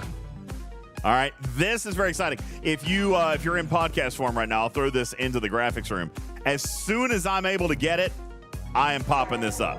Now, Spectre says the codes are individual. Do not share them. The codes are individual. Your specific code is in your email. Beck! Oh, my God, Beck! Beck's in the chat. What's going on, Beck? I got to get you on stage. Come on. I'm glad to see you. I actually texted Beck tonight because I was very excited about having her on tonight. She told me she had a lot of work to do. So we'll see if I can get her on the stage. Listen, Beck is not only going to be on the ship, but there is this avatar. Now, I am being told that this link, there was a line missing from the email.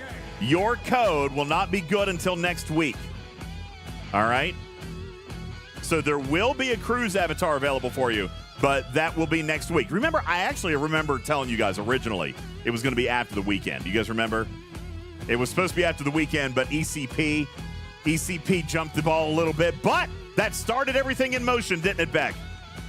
It started everything in motion. So it did indeed. We have big news. Not only is Star Trek Fleet Command going to be on the ship, Beck is going to be on the ship, and I'm trying to find the thing. Hold on. Give me a second. I think I lost my email. DJ's lost your thing? You lost your thing? I'm looking for my email.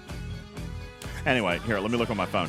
Anyway, don't share the full list of yours. Okay, I won't. We've got a lot. Wait, you haven't announced names. For what, on your side? Wait, I already told him. We already said you're coming. I already announced you're coming. Oh, was I not supposed to? Sorry. Already did that one. Rebecca Plants is going to be there. Well, to be fair, I accidentally did that a month ago, so at least I'm finally off the hook. That's true. He did it a month ago. I'm glad that you guys both finally admit that you guys accidentally revealed that. Yeah. We weren't acknowledging it just in case it actually flew under the radar. It wasn't my fault. It was Spectre's fault. He made me very mad. What? You just said it. Right. Yeah, that's true. Very, very true. Anyway, listen, we have more news. Okay. And this has not there's way more news. There is way more news. This has not been announced yet. But if I look at... Oh, this is so exciting. Uh-oh. Check your message. What message? She says, check your message. I did. I got it. Yes. Okay. Yes. So I will read that, but not the other thing. Because we still have more secrets to reveal. By the way, yes, I did reserve my room for next year, so Moopsy can't have it. There is that. That's all right. That's all right, man. I'll just get it the next time. I'm pretty sure that's why you wanted to make sure Moopsy was here tonight, right? Just so you could tell him that. 1,000%. I wanted to make sure that Moopsy knew he can't get my room because I already booked it for next year. By the way, I do want to say this, Moopsy. Now, I know that you were in chat the other day, and you and I have been talking. I think Spectre has mentioned it. We have our guys. We've got our inside people over at ECP, right? As a matter of fact, you said that you like to talk to Alan a lot. I talk to Jerry quite frequently. And today I spoke to Jerry when I was reserving my room and removing you from yours for next year. He let me cancel your reservation, by the way. You should probably call him and just double check on things. Anyway. That's all right. Alan already gave me the heads up. My 3 rooms are still reserved for next year. Listen, I told Jerry today, I said, listen, let's mess with him a little bit. That's amazing that Alan called you, though. That is so funny, because I had Jerry cancel your room for... And he did. I love the fact, by the way, Moopsy, I love the fact that we both have enough connection over there. We've got some friends over there that we can actually kind of play around a little bit like this and it not really be a big deal. He legit canceled your room. So then Alan called you, huh? Yeah, so Alan calls me and he's like, hey man, so this guy said he was your friend and that he was helping you out by canceling your room. You didn't actually want to cancel your room, right? And I was like, no, I don't want to cancel my room. I canceled his room. That's what you get for trying to steal mine. By the way, when I made Imagine what would happen if on a sold-out ship, you canceled his reservation, and like 10 seconds later, somebody goes on the internet and they sees an open room and they reserve it. This on the back of you giving a fake free room away to him on your podcast with your spreadsheet shenanigans. Bird. I mean, Griffin, it's only a matter of time before DJs and I wind up in court. It's all good. It's gonna happen one of these days. Exactly. But no, it's very, very funny. Can I witness your wedding? Yeah. So anyway, very, very funny stuff today. But nonetheless, I also had to tell this story very quickly. One of you guys called Jerry. Somebody in our community called up, and I'm going to assume that it was somebody who might have been booking for Star Trek The Cruise 9, Moopsy, because when Jerry got on the phone, like I guess it was his turn to take the call or whatever, he identified himself, ECP Cruise Lines, this is Jerry. They were like, oh, you're the Jerry guy. He told me that story today. He was like, what have you guys been talking about? I'm like, we've actually been talking about you and Alan quite a little bit here recently. So whoever called to maybe make your reservation or whatever called in for whatever reason, they recognized him, and he had to tell me about that story today. He was like, I don't know what you guys are doing over there. So I am very excited about this, Moopsy. I know you're going to be there with us. I have actually... because this is the most important reason we're going to be there. I have booked not only Jerry, but Alan to actually sit down and do a quick podcast interview with us while we're on the boat. So I want you to be there too. We're going to get to talk to Jerry and Alan. This is going to be fun. All right. This is actually going to be a lot of fun. Jerry's going to be on the boat. We'll have a chance to talk to him. In all seriousness, I will tell you, obviously Moopsy's already booked for Star Trek The Cruise 9. Griffin and myself booked for Star Trek The Cruise 9 today. And we did, Seth, actually already, and I have it confirmed. It is now in my email box.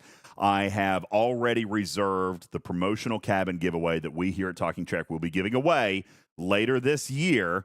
Again, for the second annual Talking Trek The Cruise sweepstakes, we'll be giving away another free cruise to Star Trek The Cruise 9 coming up in 2026. We booked that today. Coming up this summer. Yeah, this summer we'll be giving that away. Which DJs...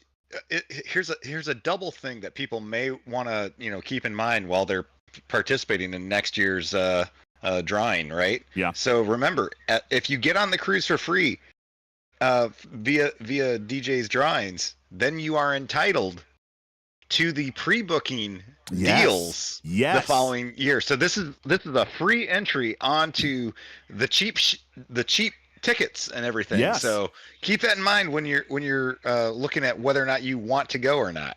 Yeah, because if I'm not Very mistaken, the returning guest rate is something like 20 or 25% cheaper than a first time. 33%. There you go. 33% cheaper. off. Yeah, 30% cheaper to go as a returning guest. So you will have that opportunity. And we did today book our promotional cabin giveaway for 2026. So we will indeed. Now, I have announced it. It is official.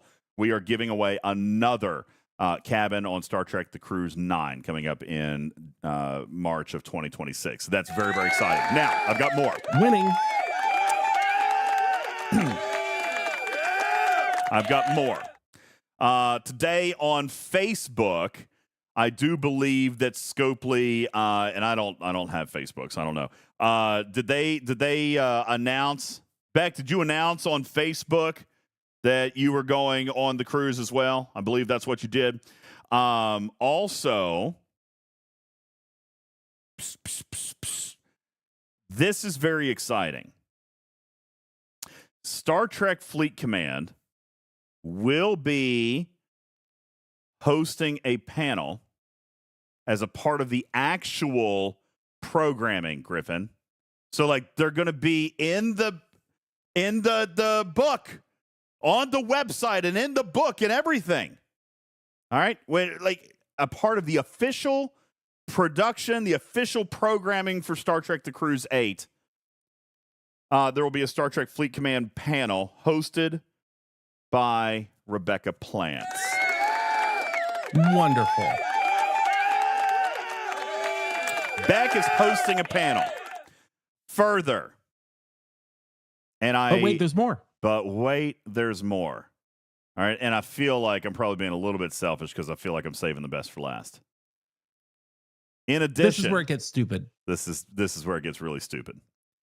Not only will Griffin and I be set up with our normal broadcast booth inside the Windjammer Cafe this year with a whole hack booth. Actually, no, I'm bringing the whole thing. I'm bringing the whole television studio this year. Like your stuff, I'm bringing the backdrop. We're setting up an actual television broadcast booth inside the Windjammer Cafe where we will be there and broadcasting and recording and talking. And I don't know if the live stream is going to work out. We're still working on details with that. It's not looking good. I've already built all the OBS scenes. We're going to do all the live switching right on the laptop and just do everything live.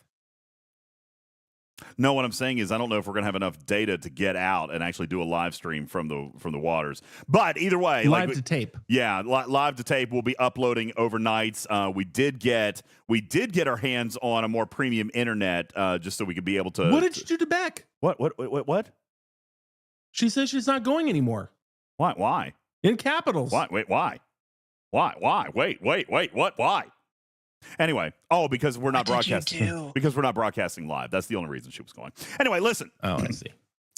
On top of the amazing stuff that we've got built, and that this year we don't even have to steal a section of the cafeteria, Griffin. We've been invited to actually set up there. We have officially scheduled 2 Talking Trek, official Star Trek Fleet Command podcast with DJs and Griffin in the program. We are hosting 2 shows on stage as a part of the ECP programming for Star Trek The Cruise 8. I'm trying to so dumb. It very risky. Those clowns have no idea what they've agreed to. No idea. Guys, we are an actual part of the programming. Here it is on Cruise Day 3. Talking Trek will be broadcasting live in the Schooner Bar. Am I setting up a booth or a pergola? A pergola, obviously.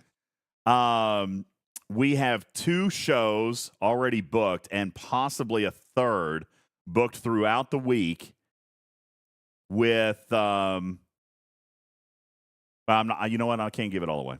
Can't give it all away. We are we are actually in the programming. ECP has invited us to actually host multiple shows on ship with content and guests to be announced. How cool. How cool is that? Thanks, Beck. She says she's proud of us. Oh. Our community will have many places to gather and congregate and have fun together in an official capacity. Yeah. And it's just going to be awesome. It's going to be very, very cool. Guru says, are they naming you an official broadcast partner? I don't know. Yes. Yeah. Yes. Sure. The answer is Okay. yes. Yes. Yes. The answer is yes. I will say that we have a lot of stuff. We have a lot of stuff. I'm not going through all of the details tonight, but it is going to be very, very exciting. We have some stuff planned. We have guests planned. This email is so long. Oh my gosh. And like I said, we've got there's very exciting stuff. Anyway, so Clambuster says, I thought you guys were the celebs. I mean, no, and we pale in comparison. Dude, Jonathan Frakes is going to be there. Jonathan frickin' Frakes is going to be there. Which is cool and all, but so is Kate Mulgrew. Dude, the lineup is stupid this year. Kate Mulgrew's going to be there. Jerry Ryan is also going to be there. I mean, this is an insane lineup. So you're going to bring her a coffee. You're going to have a stool so Riker can put his knee up. Yep. That's right. Really cover all the bases, so you know that they know that you know them. Beck reminds me. You know, we for talked about this last year, Griffin. Beck reminds me. Last year, you said next year I want to be on the boat in an official capacity. And we were able to make that happen. Obviously, I owe a lot to Beck as well, but for helping facilitate some of the conversations. But you know, really, truthfully, that's right. Who cares? Beck's going to be there. That's the big win right there. Beck's going to be there. That is a huge get. All right. I wonder if she will be a guest on one of our many official meetups. Beck, I am certain that I will be able to convince you to sit down for a few minutes with us. I would hope. Hopefully you won't be too busy. But because here's the thing. This is what some people don't realize is that it's going to be so busy. I know that we talked about this last year, and Griffin kind of makes fun of me about how much we worked last year. It sounds like we're going to be working just as much this year. Although, I got to be honest with you, I don't want to. I do want to take just a little bit of time and do a little bit of something like just for us to relax a little bit, Griffin. Well, too bad. Suck it up. too bad, he says. If you came with that attitude last year, then we would have never been able to facilitate what's happening this year. That's true, man. We worked our tails off last year, and we did. We literally we set up commando booths with no permission. We stole power cords from the omelet machine. We stormed into the ECP offices omelets. Like we knew who we were talking to, and pulled people out to talk to us. Yeah. No, we didn't. Beck says we couldn't do that. So we didn't do that. No, we legit didn't do that. But we had enough of a presence that people came up and talked to us, aka Peyton List. But there's no evidence of that happening. No. So only for me. There's no evidence that ever happened. So Beck says, I will be available to sit down with you guys. It's going to be very, very exciting. Beck says, other than my panel, I am there to be a Trekkie and hand out stuff. Oh, we got some swag. Got some swag coming in. Is this Cisco's baseball? Obviously, of course it is. Clearly. Definitely. Oh, you got a baseball? I got a prop to show you. Yeah, what do you got? Well, I'll be back. Oh, no. So anyway, Beck, thanks for stopping in. She says, I got to pop out now, but wanted to jump in and say hi. You kids have fun. Moose says, sounds like you guys are going to have a super fun time. Listen, at last count, I believe we have identified nearly 70 players that will be on the ship. I mean, that is kind of crazy. Like, just from our community, like the ones that we know about that are going to get the avatar and all this stuff. Just so cool.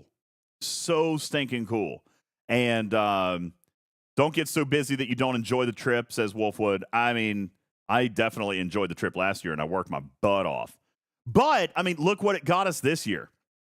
All right, we've got a stage. We're going to be in the Schooner Bar, which is a smaller area. But hey, I mean, they weren't going to give us the Grand Theater. But that's very cool. We're going to get to set up in an actual broadcast area. That's next year's plan. Well, maybe. I mean, if we pack it out, and that's the thing. Yo, Commanders, if we pack it out, they'll have to upgrade us next year. Right? So, very, very excited about that. And my understanding is, like I said, we're gonna have some stuff to be able to share with you guys still. And coming up in the next week or so, I don't know if Beck is still here or not. Well, let me just put. There's still a lot more to be announced. There's still more to be announced. And by the way, Tarpy, we've got stuff to announce about the Miami meetup as well. So here's what I'm going to tell people. First of all, Saturday is a very full day. We are starting Saturday probably between 11 and 12 Eastern time, 11 a.m. and 12 p.m. Eastern time, and it will be a very full day. So if you're coming to the Miami meetup, plan to be with us pretty much all day Saturday. We're feeding you, okay? We've got activities planned. We're going to do a little bit of a live show. We're going to do some interaction, and we've got some swag. We got some crazy stuff to give away, and we're going to be doing some of that stuff. Dave Strauss and Tarpy have got some activities for us, and then we will be feeding you. All right. Whoa, DJs! Yeah. I was only planning on wearing the leggings for the evening affair because it's going to be a little bit too warm to be wearing those leggings all afternoon in Miami. You're gonna sweat it up all day. Moopsy will be there in the Talking Trek leggings. Okay, showing off his the Samo muscle tee and the Rev Deuce booty hunter hat. Yeah. Let's clarify. Yep, it'll be there. So be sure to come and check us out there in Miami. That'll be on Saturday, February the 22nd.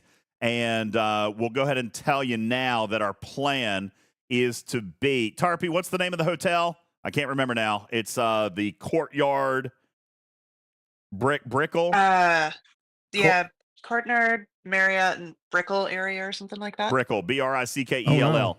All right, that is... Gotta that get is on my Bonvoy account. Yeah, that's where we're planning on being. Courtyard, Marriott, downtown Brickell. I'm sure I'm not saying that right. Brickell. Blah, blah, blah. Okay, so that will happen. You won't need pictures, Ice Wolf, because he's going to be live on stream. All right, we will be broadcasting live on that Saturday as well. So it's gonna happen there. We'll be broadcasting live on that Saturday for a fun little show. And then we've got some giveaways, and like I said, we'll be feeding you guys, okay? So if you're planning on coming to that, and by the way, that form, Tarpy, is still up. It's still open if anybody needs to cancel or add themselves to the reservation list because we are looking for a head count. But right now, what is it, Tarpy? We're planning for like 120 people, which is insane. Something like that, yeah. That's absolutely nuts. So if you have not, and by the way, I really do need it to be as accurate as possible because of swag and food and stuff like that. We're planning all this. So please do. If you plan on crashing the party, come on in. Just put your name on the list. Tell me how many people. Tarpy has got the Google link. She's got the link for you to get registered. There are only 2 people on the face of the earth that will see that information. It is myself and Beck Likes Plants, because we're doing a little bit of something special for you in game. Okay, so that is it. Just Beck and myself. So you don't have to worry about any personal private security issues or personal information, anything like that. Tarpy has the link, but I'm the only one that has access to it, myself and Beck. So please do fill out the information there if you're planning on coming to the Miami meetup in February 22nd, because that is literally less than 30 days away. Spartan says, is it on Discord? Yeah, Tarpy can pin it up in the Twitch chat.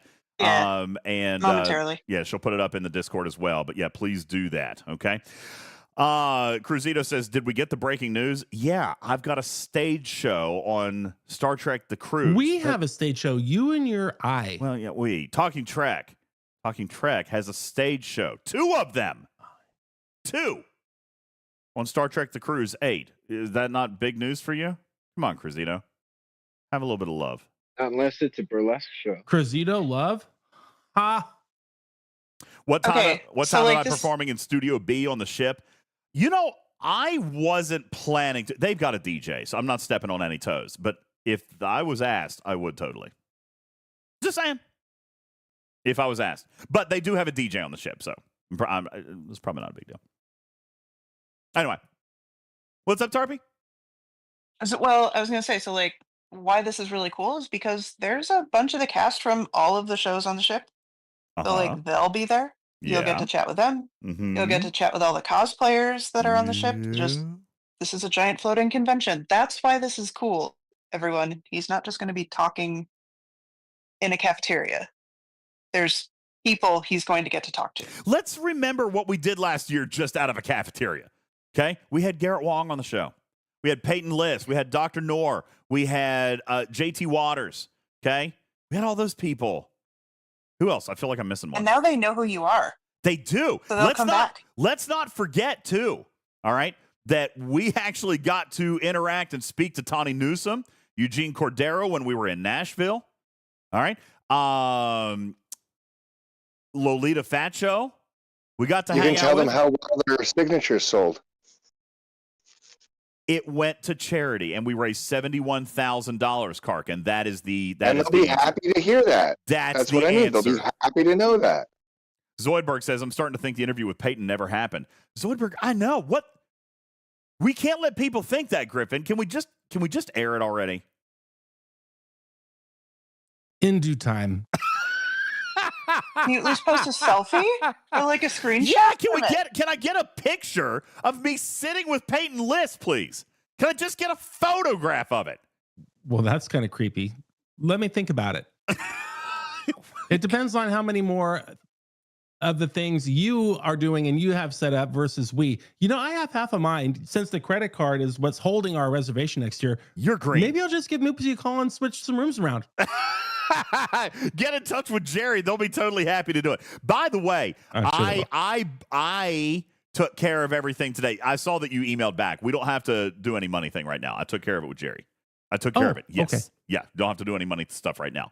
See, how about that, Moopsy? Did you get to not do any money stuff? I don't have to do any money stuff. I mean, I just said, hey, it's me. And Ellen was like, got you. Man. Honestly, that is almost like my conversation with Jerry. So they obviously have caller ID on the phones, because when I called, he picked it up. He was like, yo, what's up, DJ? I was like, hey, Jerry. I said, hey, listen, I'm calling you about Star Trek The Cruise 9. He says, say no more. That's all I needed to say. He's like, you want the same room? I'm like, yep. He's like, okie doke. Are you going to do the giveaway again? I said, yep. He's like, I got you. Come and see me on the boat. I'll get your paperwork ready. I was like, all right, cool. So there you go. Now Griffin's not green. See, I took care of that. We just have to take care of it later. He's not listening to me now. Anyway. Oh, I'm listening. We got that. We got that. We got that. All right. Lies, deceptions, every day, more lies. No, I had to do some money stuff. Had to do a little bit of money stuff. Bad Wolf says no events on the West Coast. Wait, what? We did? Well, let's see. When was the last time we were on the West Coast? We were out on the West Coast last year. Last summer, we were in Los Angeles. And we did an event. But like not for a convention or anything. Well, funny you mention that. Hang on a second. I'm not really ready to talk about this yet, but I do have a date of something. Hang on a second. Let me just take a look at this real quick, because I don't remember exactly what it is, but I do have something that I'm kind of working on. Maybe if you guys are interested in doing something on the West Coast. Are you guys interested in doing something on the West Coast? Because, by the way, I've only done Nashville and now Miami. It's not like I've done a bunch. All right. Oh gosh, TwitchCon. Listen, Schwag, TwitchCon doesn't feel like my bag. Griffin and I have talked about that. That just doesn't feel like our thing. Griffin, what do you think about TwitchCon? I don't know, man. TwitchCon feels scary. Have you ever done a TwitchCon, DJ? No, and it looks terrifying. So the thing with TwitchCons is, like, I recommend trying it at least once. Just to see how crazy it is and understand why you never want to go ever again. Yeah, see, I'm kind of just going to skip that part. right? I'm just going to skip that part because I already know I'm not going to enjoy it. So, yeah, I don't know about that. Now, I am looking at possibly, and this hasn't been confirmed. I have been in touch with So I didn't want to like sell it like I'm. Oh, who's that? Peyton. What? It was Peyton. Play it again. Play it again. Play it again. It I exists. didn't want to come in and be like, I'm really good. And then you'd be like, oh, this girl's terrible. No, you don't. You're doing pretty good. It exists. It exists. I know Floyd Bafty has gone to TwitchCon and she didn't really like it. She likes seeing her friends. She doesn't like TwitchCon. There's a difference. All right. That being said, if there really is a great deal of demand for us to do something on the West Coast, then I have been in touch with Creation Entertainment, and I was possibly entertaining the idea of Star Trek Las Vegas this year. It's going to be in August. Oh, that'd be great. We could do that. Why are you entertaining that and not Dragon Con? Because I have an in with Creation Entertainment. And that's all about Star Trek, and Dragon Con's not Star Trek. I mean, it has some Star Trek. True, but the foot traffic alone could generate many new viewers and listeners for you. That are going to come here and be like, oh, it's Star Trek. We don't care. But at Star Trek Con, like, that's kind of what we do, right? That's kind of what we do. Chala says Dragon Con is sweet. So I don't know. Maybe. TwitchCon, maybe. What is bad about TwitchCon, Ape? It feels chaotic. I don't like people. He's an introvert. He's not. He's very type A, but when it comes to crowds, it's not so much type A. What is that? I don't know what type A means. What's type A? Well, type A is the type of person who can put up the whale cam.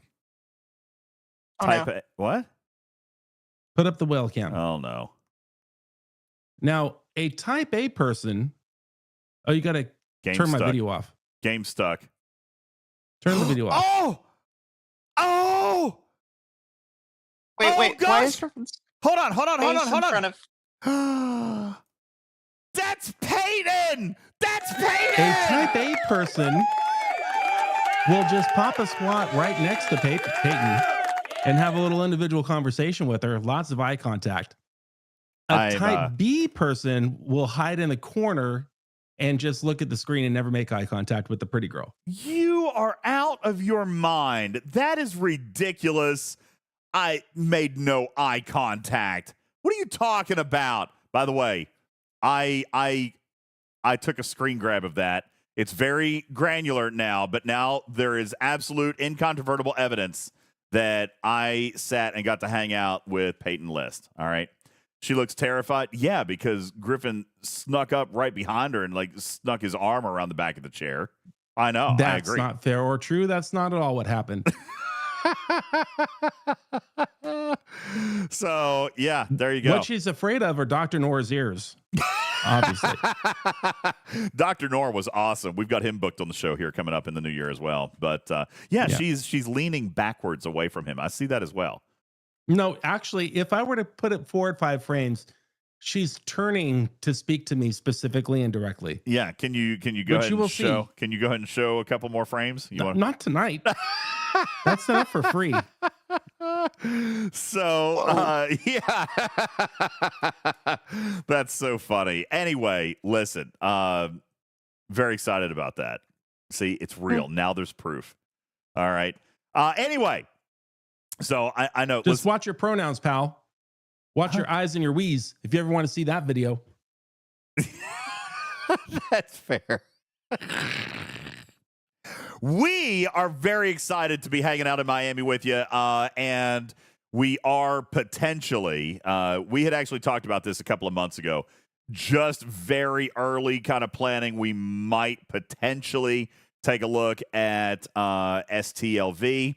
That is something we're looking at. But there is something new that Ryan T. Husk is putting together, and I'm not sure what yet is going to come of it, but Creation Entertainment is also getting ready to launch their own cruise, which is interesting. Now we're still going to be very, very involved with ECP, and I don't know that this is going to be a Star Trek cruise. I think it's going to be something different. I think this one is supernatural. All right, but Ryan did ask if we would be interested in doing anything with the cruise, and I'm like, I don't know. That's not my thing, but supernatural cruise. But anyway, STLV is August 6th through 10th in Las Vegas, and if you really, really want something out on the West Coast, we could maybe try to put something together there. However, I would probably be more inclined to cooperate with Beck and Scopely to do something in Culver City if you guys wanted to do something on the West Coast, because it's always a lot more fun when we can go in and eat their food and M&Ms. Oh, maybe we can drink go DJs. over and introduce the next crossover.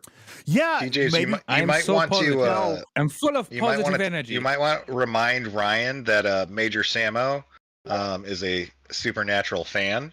Yeah, and might have history with the show. So if there was one that was going to deal with supernatural, you would have an in right there. See, there you go. Maybe we can work something out. All right, but either way, listen, they are. There's a lot planned, and if you really want us to come out to the West Coast, we could probably potentially try to work something out. Okay, but right now, Closer this to Samo, this too. is what we've got planned. Okay, this is what we got planned right now. Is Miami, and we've only done Nashville so far. So, but anyway, Ben Sai says I am planning Las Vegas. Okay, Retrieving says next crossover. Well, listen, I only get to go to Culver City anymore when bad things happen. So naturally, they're going to bring me out. At least you admit it. Listen, it's At least you admit it. You guys have dubbed it. Okay, anytime I go to Las Vegas, you know bad things are about to happen. So now you know. It is very glove in hand. All right, that's right. Okay, Hey, I never got to share with you my prop with the show and tell. You showed yours. Please, yes. What do you got? I've got Cisco's Well, baseball. you might have gotten yours in the mail today, or maybe it's coming. Look at that. Look at that, everybody. Oh, so I did get mine in the mail today. This, everybody, I'm gonna pull this up full screen. This Very nice is the bell that we received from Jingle Toy Drive. This bell, it's a pink bell and this is the bell that they line the hallways of the hospital. They line the hallways of the hospital when somebody gets released, when they get to leave Monroe Carroll Jr. Children's Hospital at Vanderbilt. They line up the halls. Everybody rings the bells, and everybody gets to walk out. So, as a part of our efforts, I know Beck got one as well. Griffin got one. I got one. Putz got one. The people who were actively involved in working on that project. As a matter of fact, when do we get to see the game carts? So, actually, crazy enough that you mentioned that, I got an email today from Lee Ellen. Let me see if I can find this real quick. I got an email today from Lee Ellen. Let's see. Inbox. I think I'm in the wrong email box. I got an email today confirming our final tally. Here it is. We are still so we're still tracking funds matched from employers. Those do take some time to come in. We did have a great conversation with Graydon this past week to get the ball rolling on funding the gaming carts. He is gathering information to send over to me, and I'll keep you updated. Can you confirm how much out of what you raised is going towards the gaming carts, which we're going to have to get the breakdown. I think, let me pull up this document. Our grand total, wow, this is crazy. We are still missing a couple of matches that have not come in yet.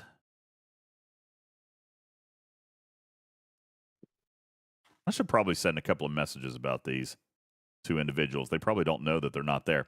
Wow, $71,847. That's great.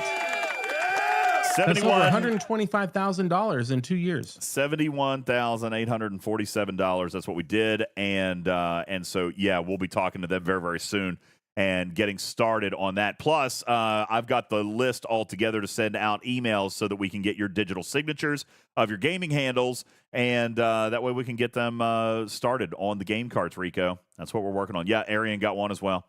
So, yeah, it's pretty awesome, Candy White. Thank you very much. That was very, very exciting. But did your bell come with a specially personalized 9-line handwritten thank you letter from my best friend Leellen Blevins? She even put little smiles and hearts. How about that? I didn't get that. Yeah. Yeah, that's nice. Words are even capitalized and underlined. Oh, and she wrote it in pink, I see. Pud says his was 11 lines. Wait, mine was thanks. Good job. See you next year. DJ's was 14 inches. You know, I did get a chance to review that table out on his patio. Yeah. From 2 years ago when it snowed 14 inches. Yeah. And let me tell you, Hey, that table's barely 14 inches off the ground. That was the biggest overestimation in the history of mankind. Oh, please. Give me a break. There's probably been worse. Yeah, thank you. We all know.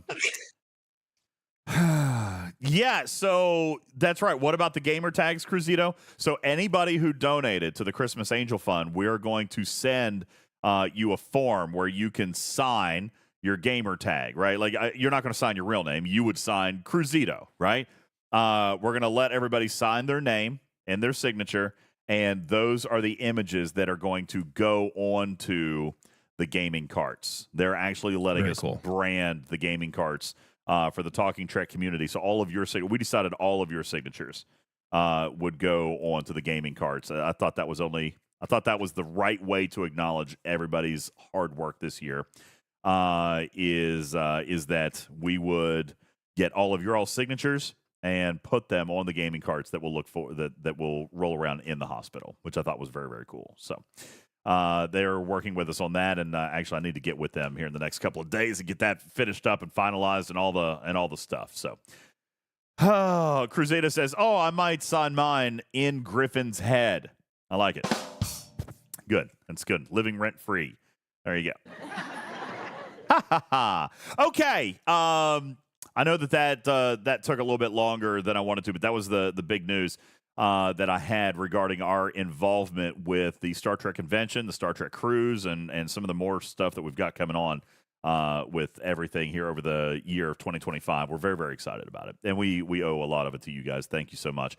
I would like to remind you guys of a couple of things. Thank you so much. We are giving away $500 in STFC packs in less than a week. Congratulations. You guys earned that. And we do it all again on Sunday. It's a new month. Yeah, we're starting again in February with our Partner Plus promotion. Month number 2, out of 3. We've got to hit it 3 months in a row. So that'll be happening starting February 1st.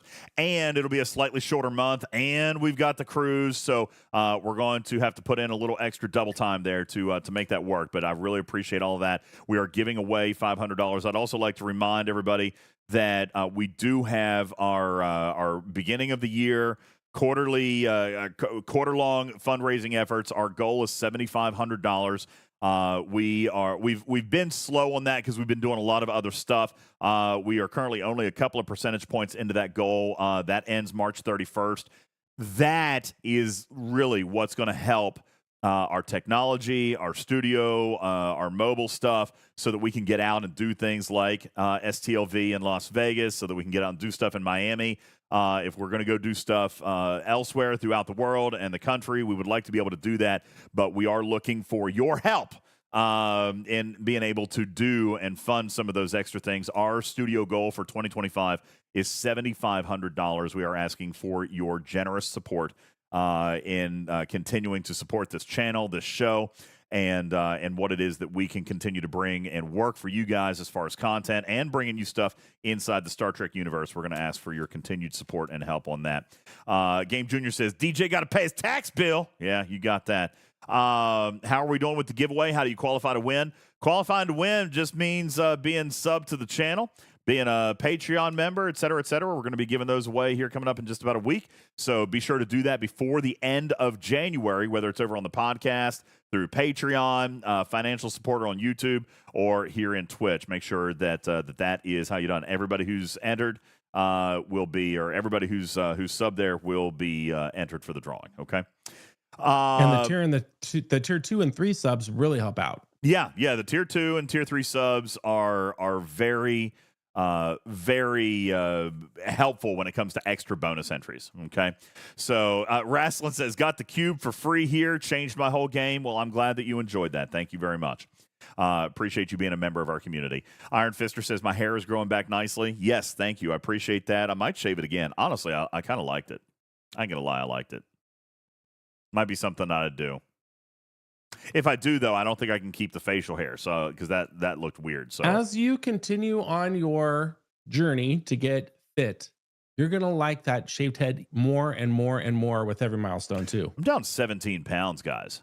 Down Yeah, 17 you're doing great. pounds. So thank you That's for awesome. that. I appreciate that. We're working on it. So anyway, listen, thank you guys for everything. Is there anything else that I can answer for you about the game? Anything that we can do for you very quickly before we get ready to roll? We're right at our 3-hour mark. You guys want to leak? Is Beck here? Leaks. Is Beck here? Leaks. I can confirm. No. I can confirm. Uh-oh. Webb sent me a DM. What do you got in here? No. Oh my gosh, get? that's so funny. I've just been gifted a new domain. Uh-oh. Really? Mm-hmm. Awesomballs.com? Tarpy's moist nuclear dongle.com.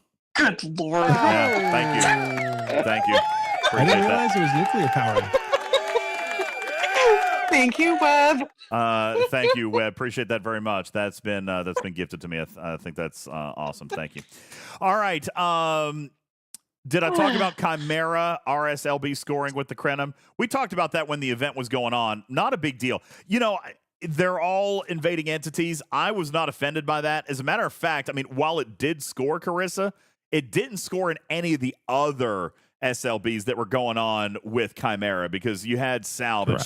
So that was something where you could choose. You could get more points with Krenim. I get it. But you also weren't earning any of the salvage and any of that other stuff. So I feel like that was a choose your, a pick your poison kind of moment, unless you wanted to do all of it, right? And then if you did that, well, then I am all for engagement-based SLBs. If you did Krenim and Chimera and you ground all that out, then you deserve to get the extra damage points as far as I'm concerned.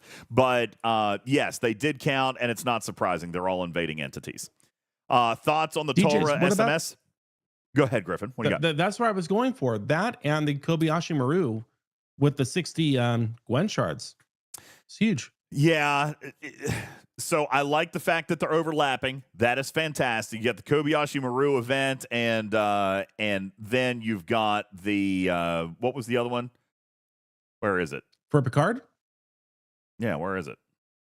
Is it already over? No, it's still No, where running. is it? They just did a bad job with their graphics. It's in the Syndicate. Syndicate Advancement? No. There was another material event, I thought. Oh, I was talking about the getting one for Picard shards in that. For Torah. Yeah, where is it? Did it already end? Is that what it is? Is it That already over? ended, and there's a new one today. Yeah, so I'll be honest. That one ended, didn't it? Yeah. That pissed me off. Well, I mean, it was scheduled to Supposed end. to end. Yeah, it was scheduled to end, and that's fine. The timer ran out. I did not find value in that one, to be honest with you. Okay, it was too expensive. Mad because it ended. It was super expensive with not a massive amount of shards. Yeah, but I was very expensive. I was like 4 shards from tearing up Torah, so I did that much. Yeah, just to get the tier. And then as it ends, I see this other one drop that has like lower milestones with more shards. Well, because Like, I what the feel heck? like, well, I mean, that's on you, bro. This one's got Gwen. Yeah, this one's got Gwen, Well, I and mean- it's got a lot more shards. I mean, a lot more shards. I feel like the Torah one might have been an error, but at least it was a solo milestone, and you could choose. You know, if you saw it, like you said, okay, I only need 4 shards, so I'm going to go ahead and do it.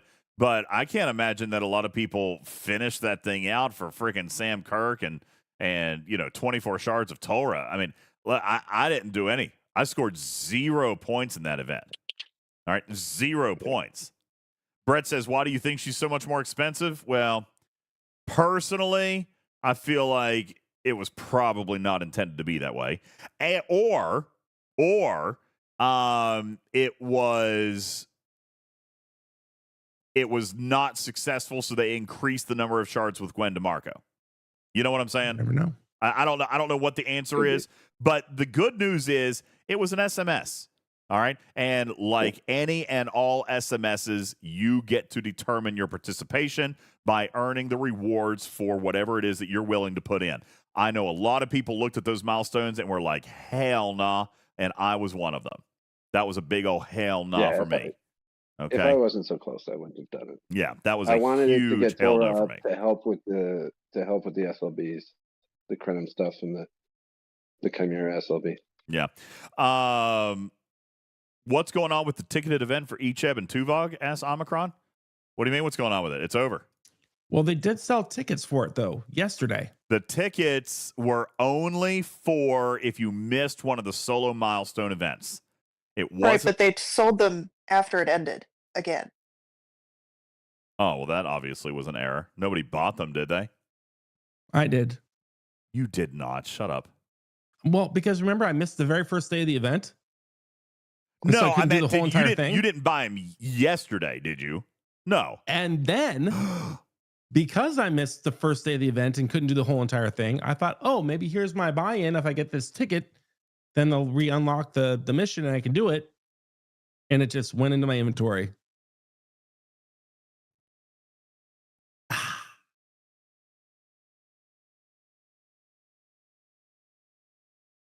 Yikes. That's unfortunate.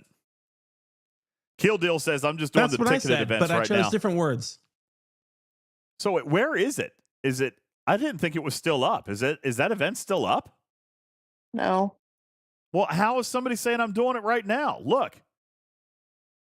Kill Deal says I'm doing the events right now. How? What? How? You can't be. Wait. If you're talking Did about, you buy the other one, or did it trigger a new event?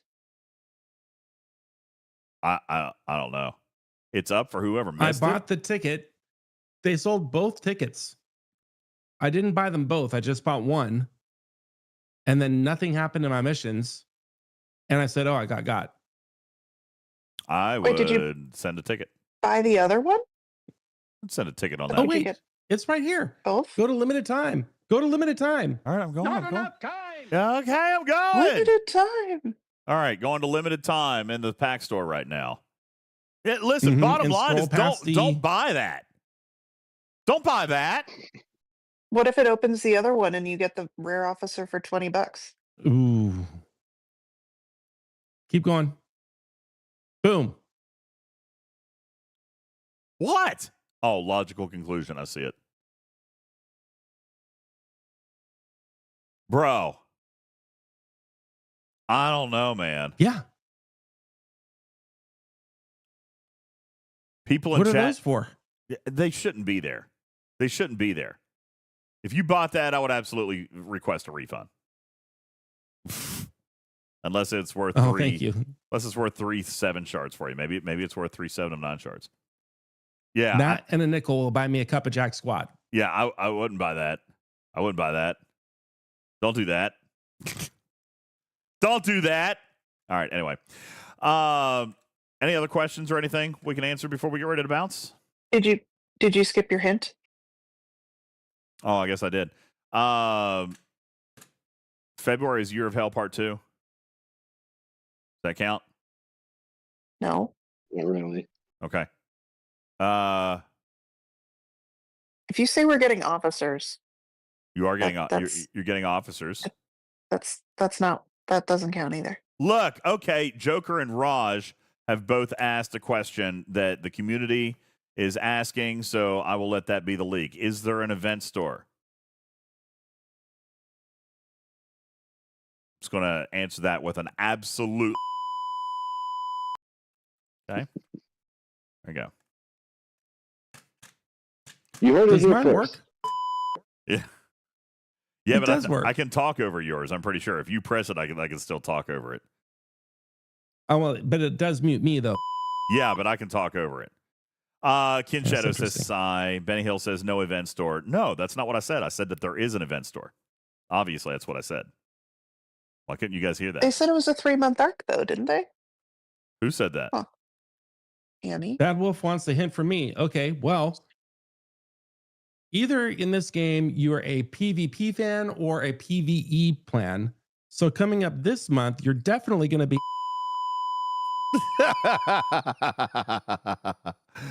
Well, I think what Griffin is trying to say is that for the last 3 months we've had PvP officers, so it only makes sense that coming up next month we're going. Okay. And not only that,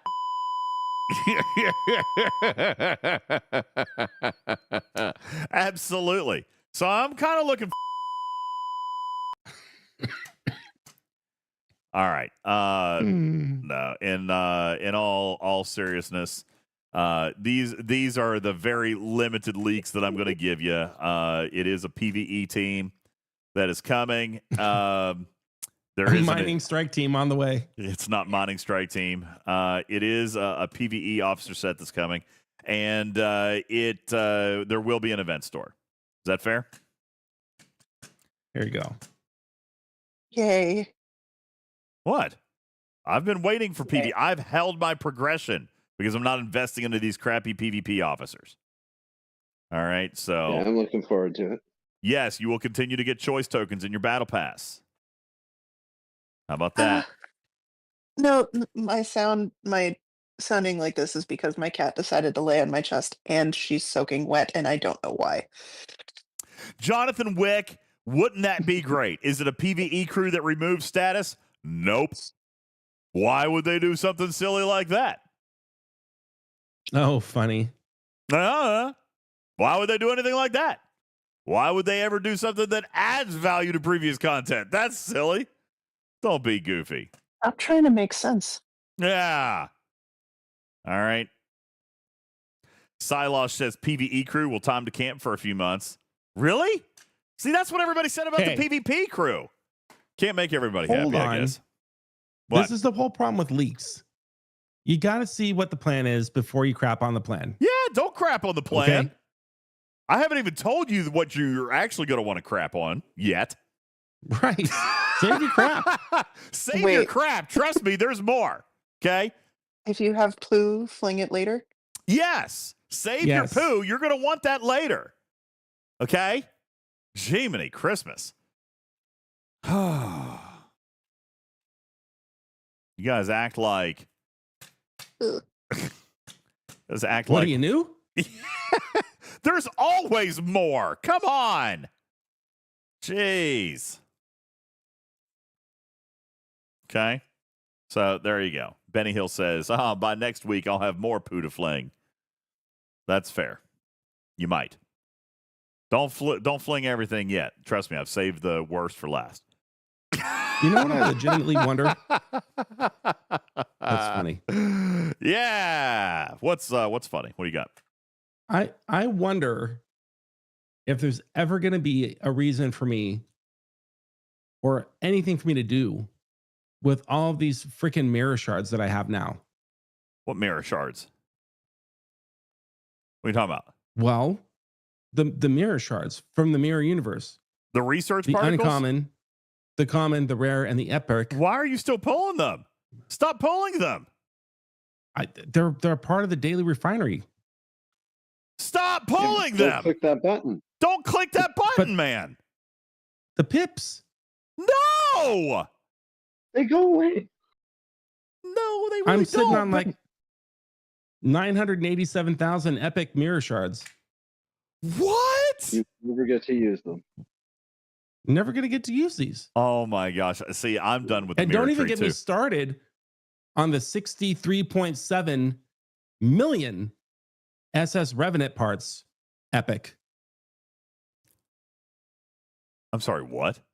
The epic Revenant parts. Can I have them? I wish there were a way. I'm just like, what am I going to do with these things? They're just going to sit there for the end of time. Build another Revenant. What do you want me to, how many more do you want me to build? I mean, you could probably build 2 or 3 of them. I know, Rach. Holy cow! What the heck is going on? That's insane. All right, listen. Any other questions? Because I'm getting ready to wrap up. I'm ready to go. I do have apparently another song to play as we exit the show tonight. That could be a thing. But I have had a good time here with you guys tonight. Thank you for. Am I getting a ship named after me next month? No, it's not named after me. Oh, what an interesting choice of words. What are you talking about? Would you like a possum joke? It'd be a possum joke. Always. Caledon. Always.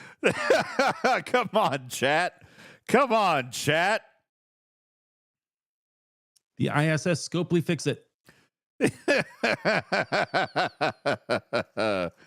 Come on, chat. This is stupid. All right, I'm going to give it to you. What is the difference between a cat and a comma? What's the difference between a cat and a comma? One has the pause before the clause. The other has the clause before the pause. I like that. A grammar joke. Yeah, that was a grammar joke. I'm glad you guys like that. All right. Love it.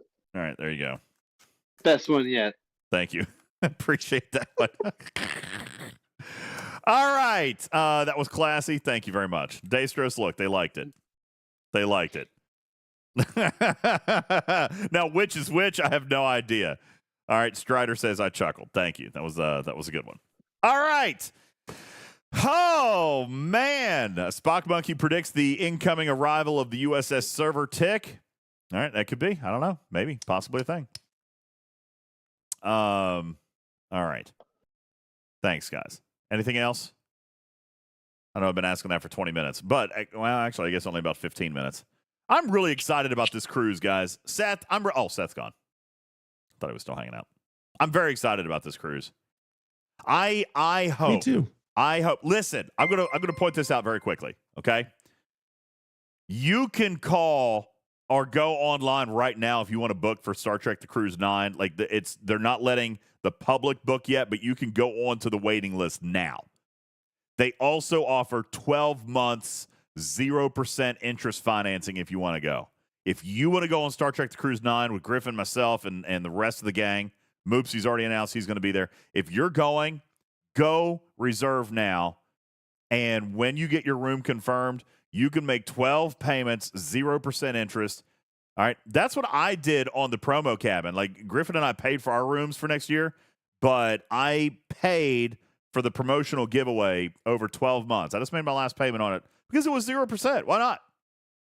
If that makes it easier for you to be able to go on this cruise instead of paying it all out all at once, all right, then go reserve now. You can get 12 months, 0%, and you can. I want even more. I want even more of our community on the boat next year. I'm already predicting close to 100 people to be on the boat from our community. I would like that to be even more. All right. I wonder if I want it to be even more. Ultra Speed and Wire Speed and Ultra Boy are coming back. That was wasn't that Slipwood or something like that? And yes, they are. Okay. They are. I do have my gambling buddy back. I'm very excited about it. Nice. Thumbelina says, do anything to go on this trip. I mean, it is. And Tomcat, you're right. Right now it's waiting list because they're going to give the existing cruisers first right of refusal. Okay. But you can go there now, and that means you could be at the top of the waiting list. Okay. You could be at the top of the waiting list for when they open it up to the public. So link is a secret. Wait for next stream. No. Go right now. Go to StarTrekTheCruise.com. That's it. StarTrekTheCruise.com. And let's see. Where is it for 9? Where is it for 9? 9 is not bookable on the website. I think it's only for the pre-cruisers, the previous cruisers. No, it's not.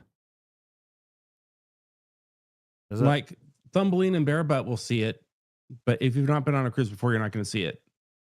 Where do you log into your account? They told me to log into my account. You could probably just go to the website and like create an account and then log in and do it.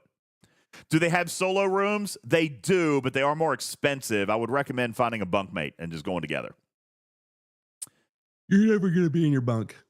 You're literally you're going to sleep there a couple hours a night, and or you might find an Orion that you like. Yeah, listen, you might not even stay in your own room at all. Okay. No. So Spectre says, I don't think they've released 9 to the public yet. Well, I mean, I know not on the website for booking, but you can go on the waiting. Listen, call Jerry. Just call Jerry. Okay? Don't do it on the website. Call Jerry. Here, I'm going to give you the number. Toll free, 844-335-6515. Call Jerry or Alan. Moopsy is still in the chat. He says, call Alan. Call Alan or Jerry. Tell them that Talking Trek sent you, okay? And tell them you want to reserve for Star Trek The Cruise 9. That's it. Don't do it on the website. Just call them and be like, listen, DJ sent me. I want to reserve for Cruise 9. They like money there. They'll take it. They will take your money, okay? I promise. And you right now could go ahead. Yeah, Swift says, poor Jerry. He's going to be busy. Listen, they love it. Guys, just call Alan. Alan is just as good as Jerry. Except Jerry's better.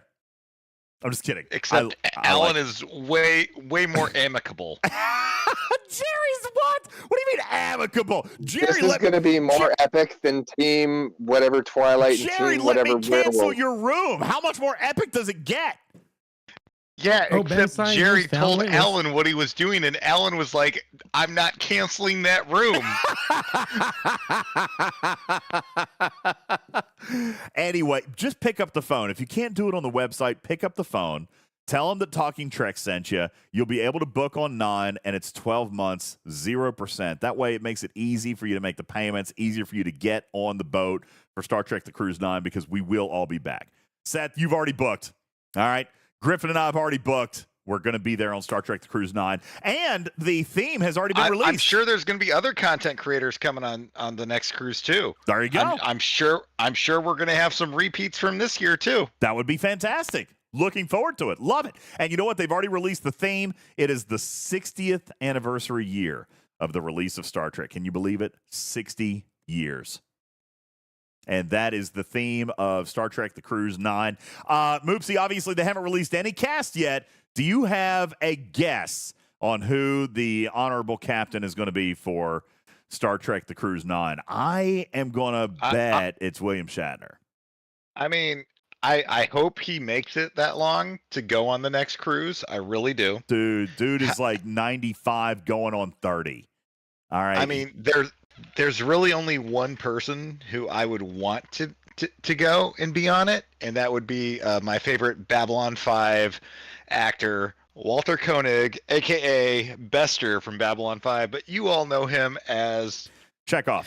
Anton Chekhov. Yeah, and he was there. Oh he was there on Star Trek The Cruise 7. He's not coming this year, but he very well could come back. He's too old. He was there last year. I just met him. No, he's not. I just met him last September. He's too old. He was there last year. This year. I mean, he was there. He was there. Oh, wait, no, that was last year. It was there 11 months ago. All right. Yeah. Either way, it is 10 months away. No, the 60th anniversary. I don't know where 10 months came from. 10 months back. It's the 60th anniversary of Star Trek. Don't know who the honorable captain is going to be for Star Trek The Cruise 9, but you can join now. Polish Fritz, thanks for the sub. Appreciate that very much. Thank you so very much. Appreciate you for hanging out on the channel, and we're inviting you to come on a cruise with us. It's going to be a lot of fun. Thank you very much for your brand new Tier 1 sub. Oh, my. I can't wait to hang out with Barebutt and Thumbelina again, DJ. Oh, yeah. Barebutt's going to be there. Thumbelina's going to be there. Slipwood's going to be there.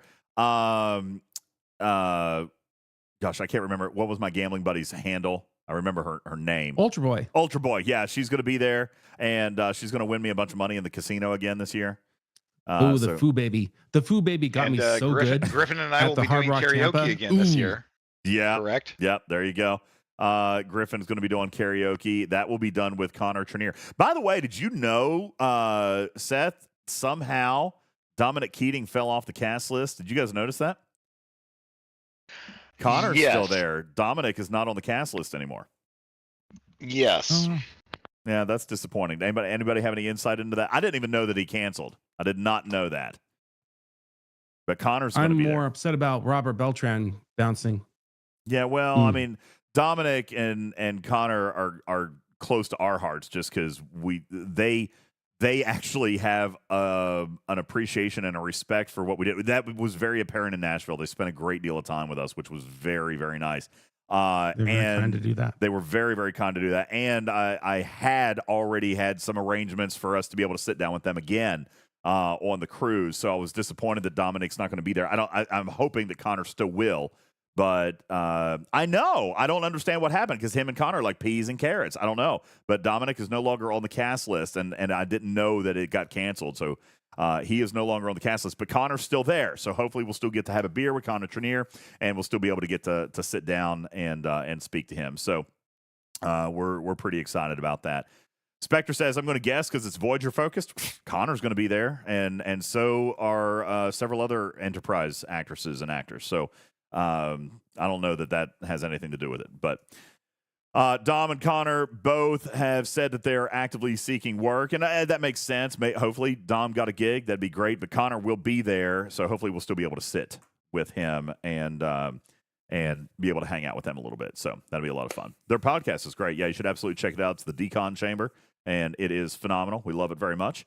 And we enjoy it. I still joke with people about you don't ask a man how many horses he's got. That was something from their new podcast, episode number 1, and they joked with us about that in Nashville, which was hilarious. So that was great. Very, very good content there.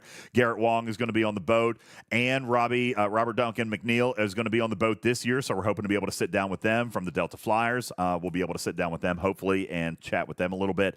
And Lolita Facho is going to be there. We're going to be able to sit down and talk with her a little bit. I found it. Yep. What? Found what? Ooh, what? This just got listed, DJs. What? I'm going to pull up the whale cam. Can I pull the whale cam? Hold on. I gotta open it up for you. Okay.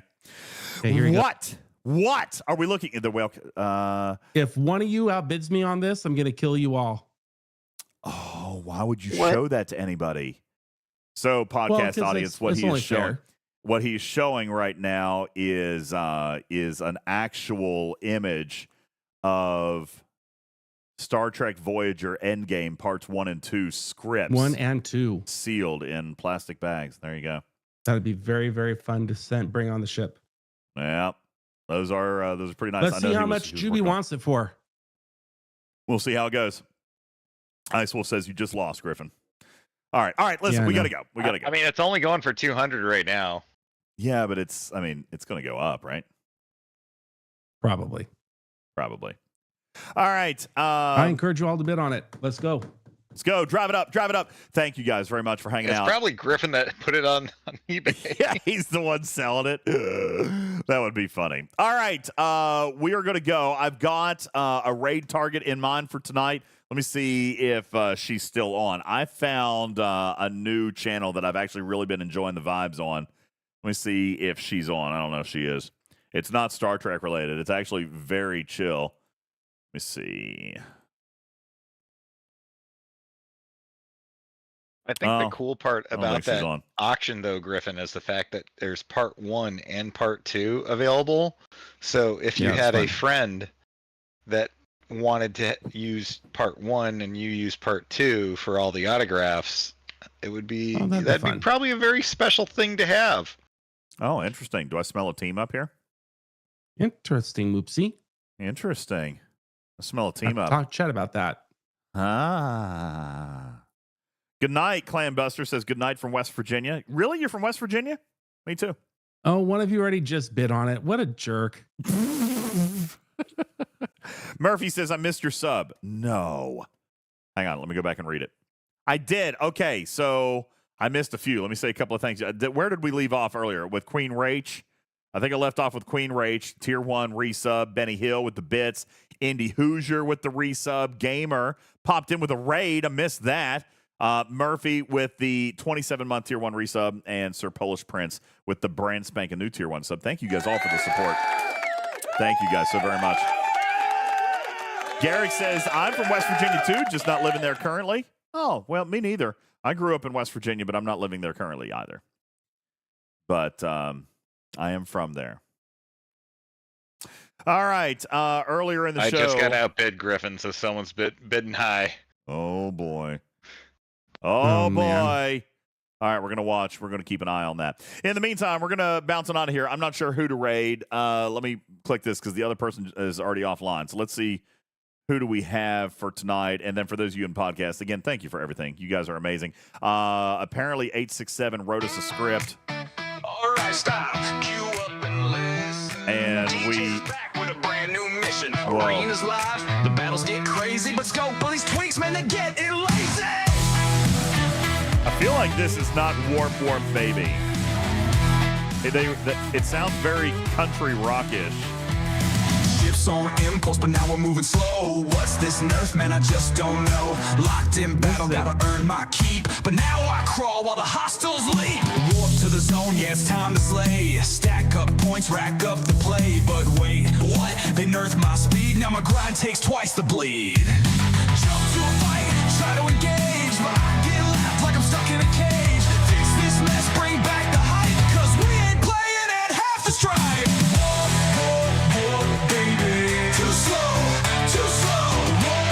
This is actually hilarious. Thank you. Guys, we're going to bounce on out of here. My name is UltimatDJz. And he's Griffin, and he missed his cue. I'm Griffin. Thank you, guys. All right, guys, you have a great one. We are the hosts of Talking Trek, Star Trek Fleet Command's official podcast. We're going to see you coming up early next week. In the meantime, you guys stick around. We're going to say hi to Creed. And you guys have a wonderful night. Visit us online. TalkingTrekSCFC.com. Our merch is there. Get ready to book your travel to Miami, and we're going to see you live in just a couple of weeks. You guys have a great night. I am UltimatDJz, your friendly neighborhood cat person, saying meow for now. Love you, minute. Catch you on the next one. Good night. Check it. Before we was flying high, impulse was smooth, ships used to glide. Now it's a drag, it's killing the fun. Fix this scopely or we're all done.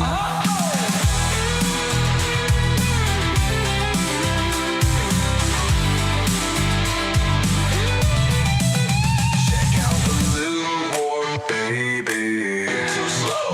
Too slow, warp, baby. Fix it, let's go.